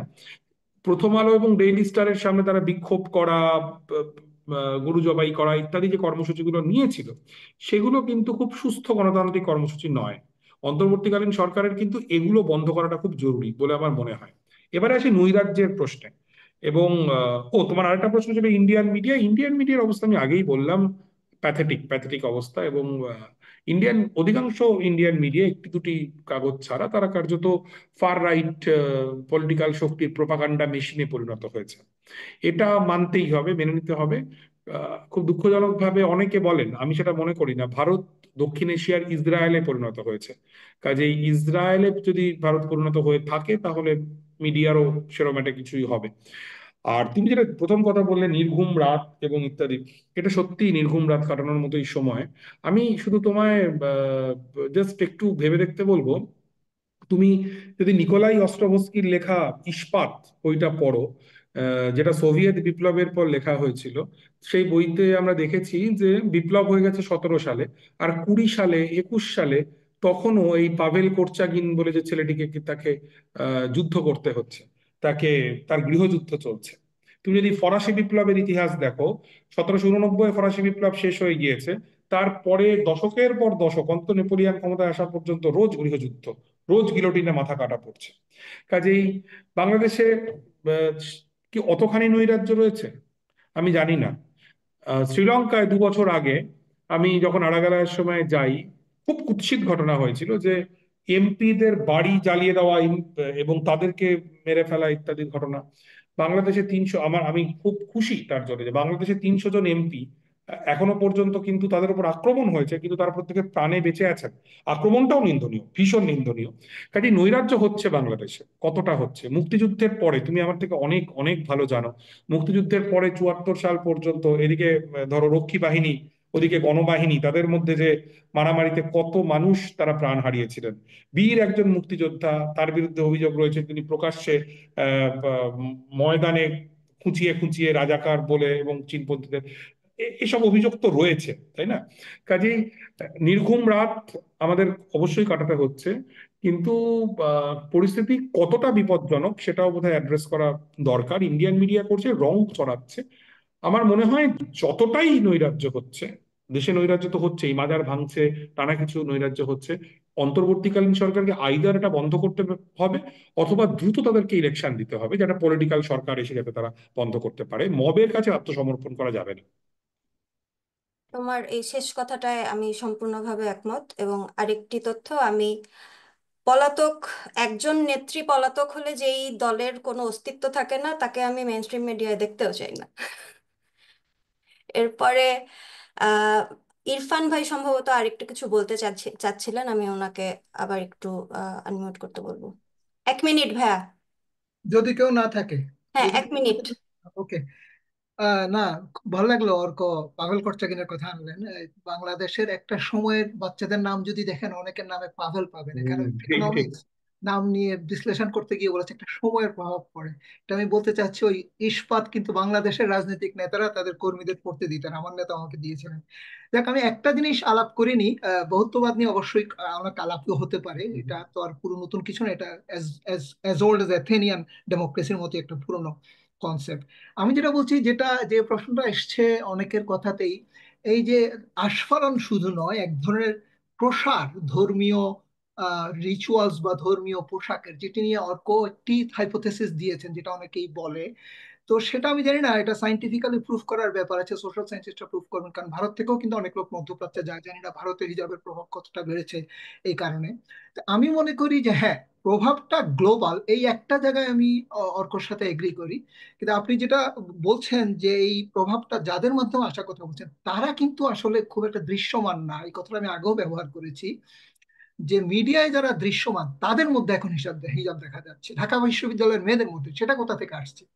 তা আমার পার্সোনাল হাইপোথেসিস, এটা ফ্রান্সের ওই যে কিছু সোশ্যাল সায়েন্টিস্ট এটাকে সাপোর্ট করে, যেটা হয়েছে আন্ডার ডেভেলপ ট্রেডিশনাল সোসাইটিতে, যেখানে কলোনাইজেশনের থেকে মুক্ত হওয়ার পরে লেফটরা অনেক জায়গায় অ্যালায়েন্স করে বা অনেক জায়গায় নিজেরা সামনে থেকে মুক্ত করেছে, তারা ছিল হিরো।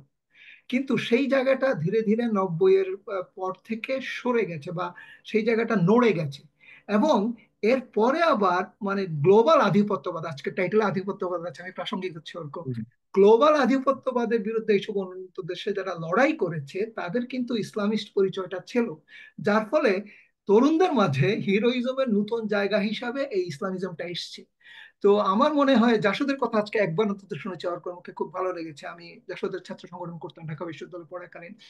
তো জাসদ যেমন দাঁড়িয়েছিল, আমরা যেমন হাসিনার, কত সরি অর্ক, কত সাল অনেক অনেক কত পুরনো সাল? মধ্যে। আমি বিশ্ববিদ্যালয়ে ছিলাম 86 থেকে 92 পর্যন্ত, ঢাকা বিশ্ববিদ্যালয়ে ছিলাম। আমি জানি না তুমি শফি ভাই, মুস্তাক ভাই ওদেরকে চেনেন কিনা। হ্যাঁ হ্যাঁ, চিনি। হ্যাঁ, তো হ্যাঁ, বাসদ হয়ে গেছে।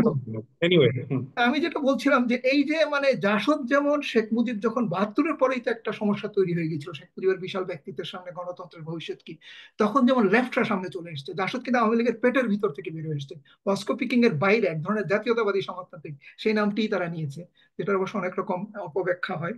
তো এখন কিন্তু লেফটরা সামনে নেই, যেটা বাস্তবতা। আমি অবশ্য এখনো কবর হয়ে গেছে বিশ্বাস করি না ওর মতো। আমি মনে করি যে সারা বিশ্ব as a as a whole কিন্তু বিশ্ব আসলে বাম দিকে সরছে। আমরা যদি স্কুলে কি হচ্ছে, শিক্ষার অধিকার, স্বাস্থ্যের অধিকার দেখি, হ্যাঁ, বামরা ক্ষমতায় যেতে পারছে না, রাষ্ট্র চালানোর অধিকার পাচ্ছে না, কিন্তু চিন্তার দিক থেকে সারা বিশ্বের পরিচালনার যে শাসন ব্যবস্থা, সেটা কিন্তু আস্তে আস্তে গণতন্ত্রায়ন, জনগণের অধিকারের দিকে যেভাবে যাচ্ছে, সেটা কিন্তু বাম চিন্তারই প্রসার। সো আমি মনে করি যে বাম মরে যাচ্ছে, বাম চিন্তা, বাম পন্থা মরে যাচ্ছে, এই চিন্তাটা ঠিক না। তো আমি যেটা বলছিলাম, যে ওই যে হিজাব যাদেরকে দেখছি বা তরুণ সমাজের মধ্যে, হ্যাঁ, এমনকি মেঘের মধ্যেও কিন্তু এই চিন্তাটা, মেঘের কথা আসছে, আজকে এসছে, মেঘের সাথে আমরা কালকে কথা বলবো, আমি আর আমার দিন আছে এখানে, তাদের কাছেও কিন্তু এটা পরিষ্কার যে মানে রোল মডেল হিসেবে যারা এসছে তাদের পোশাককে অনুসরণ করে।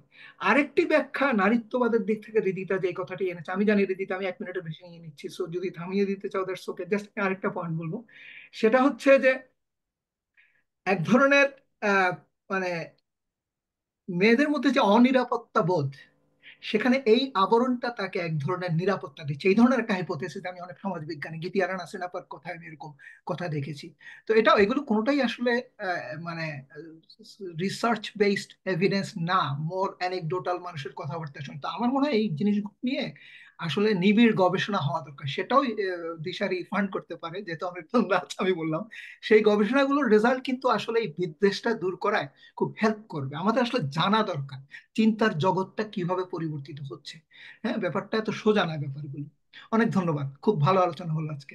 আমি একটু ইরফান ভাইয়ের সাথে একটু যোগ করতে চাই। আমি জাস্ট কয়েকটা অবজারভেশন বলতে চাই। ইরফান ভাই, আপনি যেভাবে এই জিনিসটা ব্যাখ্যা করছেন, আমি একটু ভিন্নভাবে যেতে চাই। যেটা হচ্ছে, একটা লেটেস্ট স্ট্যাটিস্টিক্স হচ্ছে গত, এইটা অ্যাকচুয়ালি ডায়ালেকটিক্স কে প্রুভ করে যে হাসিনার যে মিসরুল হয়েছে, কিন্তু সেই সাথে আপনার দেশের অর্থনীতি কিন্তু নাম্বারের দিক থেকে অনেক ভালো ছিল, in a sense GDP growth and all this number. তো যার ফলে হয়েছে কি, আপনার এটা কিন্তু স্ট্যাটিস্টিক্স কথা, সেটা হচ্ছে একটা huge number of স্টুডেন্টসরা has Soyel. তো নাম্বার অফ স্টুডেন্টসদের সংখ্যাটা বিশাল পরিমাণে স্ফীত হয়েছে বাংলাদেশে গত 15-20 বছরে, এবং এটা কখনোই বাংলাদেশের ইতিহাসে ছিল না। এবং এই নাম্বার অফ স্টুডেন্টদের সোয়েলটা কেন হয়েছে, সেটা হচ্ছে যে 74 সাল 75 সালে যে ভয়াবহ দুর্ভিক্ষ, সেই দুর্ভিক্ষে মানুষ যখন মারা যাচ্ছে, বাংলাদেশের জন্য সেই লাইফ সেভিয়ার হিসেবে এসছে মধ্যপ্রাচ্য। তো এই যে মধ্যপ্রাচ্যে যে গত শুধুমাত্র এখনের 1 কোটি নাম্বার না, এই নাম্বারটা হচ্ছে গত 20 থেকে 25 বছর যাবত ধরে মধ্যপ্রাচ্য বাংলাদেশকে বাঁচিয়ে রেখেছে, বাংলাদেশের গ্রামকে বাঁচিয়ে রেখেছে। সৌদি আরবের পেট্রো ডলার বাংলাদেশের মানুষকে বাঁচিয়ে রেখেছে, আমাদের সবাইকে বাঁচিয়ে রেখেছে, এইটা কিন্তু বাস্তব। এবং এই যে বাস্তবতা, এই বাস্তবতা বাংলাদেশের 500 বছরের ইতিহাসে কখনো হয় নাই, যে মানুষ বাইরে যে কাজ করছে এবং সেই অর্থ ঘরে আসছে। এবং এই যে আপনার যে ডলার আসছে, আপনার যখন পেট্রো ডলার আসছে, মধ্যপ্রাচ্য থেকে টাকা আসছে, সেই সাথে মধ্যপ্রাচ্যের সংস্কৃতিও আসবে। সুতরাং এই যে আমরা এই যে ধর্মীয় পোশাক দেখছি, সকলের স্বাধীনতা আছে, সেই জায়গায় যাচ্ছি না, কিন্তু এই যে আম, ধর্মীয় পোশাক, ধর্মীয় আবরণের যেই আধিক্য আমরা দেখছি, এটা আসলে আজকের ফেনোমেনা না। এটা একটা ক্রমাগতভাবে গত 20-25 বছর ধরে এই জিনিসটা শক্তিশালী হয়েছে। কারণ আপনি টাকা নিবেন আর তার সংস্কৃতি নিবেন না, এটা হয় না, এভাবেই কিন্তু জিনিসটা তৈরি হয়। সুতরাং এই জায়গাটা একটু ভাবার বিষয় আছে। এটা কিন্তু ধন্যবাদ। বোরখা তো গ্রামে আগেও ছিল, আগেও ছিল, কিন্তু তাই না? আধুনিক, আপনি শহরের এই যে বোরখাটা জায়গাটা নতুন।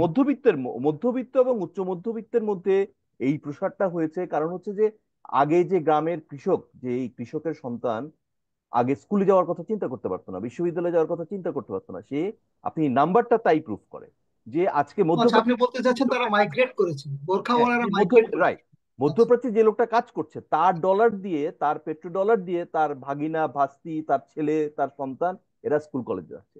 ইটস এবং এ গুড তারা পয়েন্ট। এই পশ্চাৎপদ সংস্কৃতিকে সেকুলারিজমের বাইরে একটা নতুন দিক থেকে এই সামন্তবাদী অবশেষটাকে নতুন একটা রূপের মধ্যে দেখতে থাকে। তো যার ফলে এই বিকারটা তৈরি হচ্ছে। কিন্তু democracy is not all about what you think, it's all about people. আপনার আপনারা যদি আমরা এই যে আমরা যে নতুন লিবারেলিজমের যে তৈরি করার চেষ্টা করেছে বামপন্থীরা, সেটা যে এই ভাষা আন্দোলন থেকে শুরু করে যে মোটিভটা তৈরি করেছি, যে এই সংস্কৃতিটাকে আমরা সেকুলার সংস্কৃতি হিসাবে তৈরি করতে চাচ্ছি, সেটা তো আসলে কলকাতার একটা এক্সটেনশন। যখন কলকাতায় রেনেসা হচ্ছে, ডিরোজিও হচ্ছে, বিদ্যাসাগর হচ্ছে, তখন আমার পূর্বপুরুষ তো আসলে নেক্সট মিল কি হবে সেটা নিয়ে স্ট্রাগল করছে। সুতরাং পূর্ববঙ্গের মানুষের যে মাটির ঘ্রাণ, আমি সবসময় বলি আমরা বামপন্থীরা তো মধ্যবিত্তের মধ্যে ছিলাম, আমাদের বামপন্থীদের আন্দোলন তো হওয়ার কথা পূর্ববঙ্গের মুসলমানদের আর পূর্ববঙ্গের দলিত হিন্দুদের মধ্যে আমাদের স্ট্রং বেস হওয়ার কথা, সেটা হয় না। মুসলমানই তো তো একটা এক্সটেনশন, আরবের এক্সটেনশন, তাই না? সেটা না, সেটা অন্য কথা। সেটা 500 বছর ধরে, আর এটা আরবের এক্সটেনশন আমরা থাকা। মনে হয় একটু বাংলাদেশের মাটির মাটির question is part of thousands year legacy. আপনি কি করে বলেন এটা আরবের সংস্কৃতি? বাংলাদেশের মুসলমানের ইতিহাস 1000 বছরের উপরে, তাহলে তো এটা তো সময় লেগেছে, নিজস্ব। কিন্তু না, এটাও আমার মেনে মনে হয় নিতে হয়। তাইলে এই আমরা মনে জায়গাটায় হয় এই ইরফান আমাদের জায়গাটায় ভাই একটু ওটা মানে একটু সার্কাস্টিক্যালি বলেছেন তো। আমার মনে হয় আমরা একটু ডাইগ্রেস করে যাচ্ছি, আর ইন্ডিয়া এবং বাংলাদেশ টাইমে বেশ অনেকটাই রাত হয়ে গেছে। আমাদের মনে হয় এবার অর্ককেও একটু ছাড় দিতে হয়। তো অর্ক, তুমি হৃদি, যদি আর কোনো প্রশ্ন এবং আর কিছু না থাকে তাহলে অর্ক মেবি একটা জাস্ট পার্টিং কমেন্ট করে আমি বলবো যে ধন্যবাদ। তুমি যদি কিছু বলতে চাও 1-2 মিনিট, অ্যান্ড সেটা দিয়ে আমরা শেষ করি। আমি আম, আশা করি আর কোনো প্রশ্ন নেই, তাহলে আমি শেষ শেষ করি তাহলে। আহ, প্রথমেই হচ্ছে যে আমার পক্ষ থেকে আবারও আপনাদের ধন্যবাদ। একটা দুর্দান্ত আড্ডা আমি দিতে পারলাম, এবং এটা খুব ইন্টারেস্টিং। মানে অন্য যে জায়গাগুলোতে আমি বলি তাতে এইরকম আড্ডার কোনো সুযোগ থাকে না। তো আমি জাস্ট তিনটে লাইন বলবো। প্রথমটা, আমি বাম মরে যাচ্ছে এরকমটা বলিনি, বরঞ্চ আমি বলতে চাইছি যে 20 শতকীয় বামের মধ্যে আমি আর কোনো সম্ভাবনা দেখি না। 21 শতকের বাম একেবারেই মরছে না, এবং সে তার উত্থান ঘটছে আমি মনে করি, ভীষণভাবে মনে করি। সেটা আমার একটা প্রথম কথা। দ্বিতীয় কথা হচ্ছে, আপনারা দুজন যারা ছিলেন দাদা, আপনারা, আপনাদেরকে বলার জন্য একটা কথা বলি। বাংলাদেশে আমি তো বহুবার যাই, প্রত্যেকবারই ওই ধরুন আরসি মজুমদার মিলনায়তন বা এই ধরনের যে ঢাকা ইউনিভার্সিটির ঘরগুলোতে বা জাহাঙ্গীরনগরে আমি যে আলোচনা সভাগুলো আমি শুনতে যেতাম বা বলতে যেতাম, কখনো প্রত্যেকটাতেই দেখতাম যারা বসে আছেন তারা সব আমার মতো দেখতে, মানে আমার মতো বা হৃদির মতো দেখতে, এইরকম দেখতে। হ্যাঁ, মানে খুব মনোটোনাস, মানে বোঝা যায় যে তারা কি শোনেন, তারা কি ভাবেন। আমরা যেমন কথা বলছি এইরকম। এইবারে মানে অভ্যুত্থানের পরে দুবার গিয়ে আমি যেটা দেখলাম, প্রচুর আলেম তারা কিন্তু কথা বলতে আসছেন। মানে এটা খুব ইন্টারেস্টিং, একজন আলেম বসে আছেন, তার পাশে একজন জিন্স টপ পরা মেয়ে বসে রয়েছে। তারা কিন্তু তাদের বাহাস হচ্ছে, তাদের আহ, আলাপ হচ্ছে, ঝগড়া হচ্ছে। বিশেষ করে এই জুলাই মিশরের বলে ওরা যে উদ্যোগটা শুরু করেছিল, যে এখনো চালাচ্ছে বোধহয়, যেইটাতে এই মাহফুজের ওই মানে অতি ভাইরাল হওয়া সেই বক্তৃতাটা, ওইখানে কিন্তু এরকম প্রচুর লোক তারা আসছে, এবং তারা সেকুলারিজম নিয়ে কথা শুনছেন। আবার এই সেকুলারিজম নিয়ে তাদের প্রবলেমটা কি সেটাও কিন্তু তারা ওখানে বলছেন। কাজে এটা আমার খুব ইন্টারেস্টিং বলে মনে হয়েছে। কারণ আমার খুব মনে হয় যে বাবলের মধ্যে থেকে আসলে কিছু হওয়ার নেই। আমাকে এঙ্গেজ করতে হবে, আমাকে কথা বলতে হবে, ঝগড়া করতে হবে, বা আলাপ করতে হবে। কাজে এটা আমার খুব ভালো লেগেছে। আর শেষ যেটা বলার, আপনাদের আপনাদের প্রত্যেকের কাছেই, যে আহ বামপন্থাকে আরো মাটি সংলগ্ন হতে হবে। আমাদের বামপন্থা আমার শুনতে ভালো লাগে না, জানেন, মস্কোপন্থী, চীনপন্থী, এই শব্দগুলো শুনতে আমার খুব অসুবিধে হয়। মানে হঠাৎ করে মস্কোপন্থী বা কেন হতে যাব? কাতিন ম্যাসাকার ভাববো না? চীনপন্থী বা কেন হতে যাব? আমরা কি চড়ুই পাখিদের ভালোবাসবো না? আমরা চীনে চড়ুই পাখিদের গল্প জানবো না? এগুলো হওয়ার দরকার নেই। আমরা আমাদের মতো করে বামপন্থার অনুশীলন করি। আমরা আমাদের মাটির সঙ্গে বামপন্থার কে লগ্ন করে দেখার চেষ্টা করি। আমার মনে হয় আমাদের প্রজন্ম এবং আমাদের পরের প্রজন্ম সেরকমই কিছু অনুশীলন ডেফিনেটলি করবে। এবং গোটা দক্ষিণ এশিয়ায় আমরা একটা অন্য রকমের রাজনীতি, আহ, যেটা পুরোনো দিনের প্রগতিশীল রাজনীতির মতো নয়, মানুষকে নিয়ে গড়ে ওঠা প্রগতিশীল রাজনীতি ডেফিনেটলি আমরা জন্ম দিতে পারবো। আমি আপাতত আজকের আমার কথাবার্তা আমি তাহলে এখানেই শেষ করছি। ধন্যবাদ অর্ক, খুব ভালো লাগলো। আম, সবাইকে, অন্য সবাইকেও ধন্যবাদ আমাদের সাথে যুক্ত হওয়ার জন্য। শুভরাত্রি ইন্ডিয়াতে এবং বাংলাদেশে। আজকে তাহলে আমরা এখানেই শেষ করি।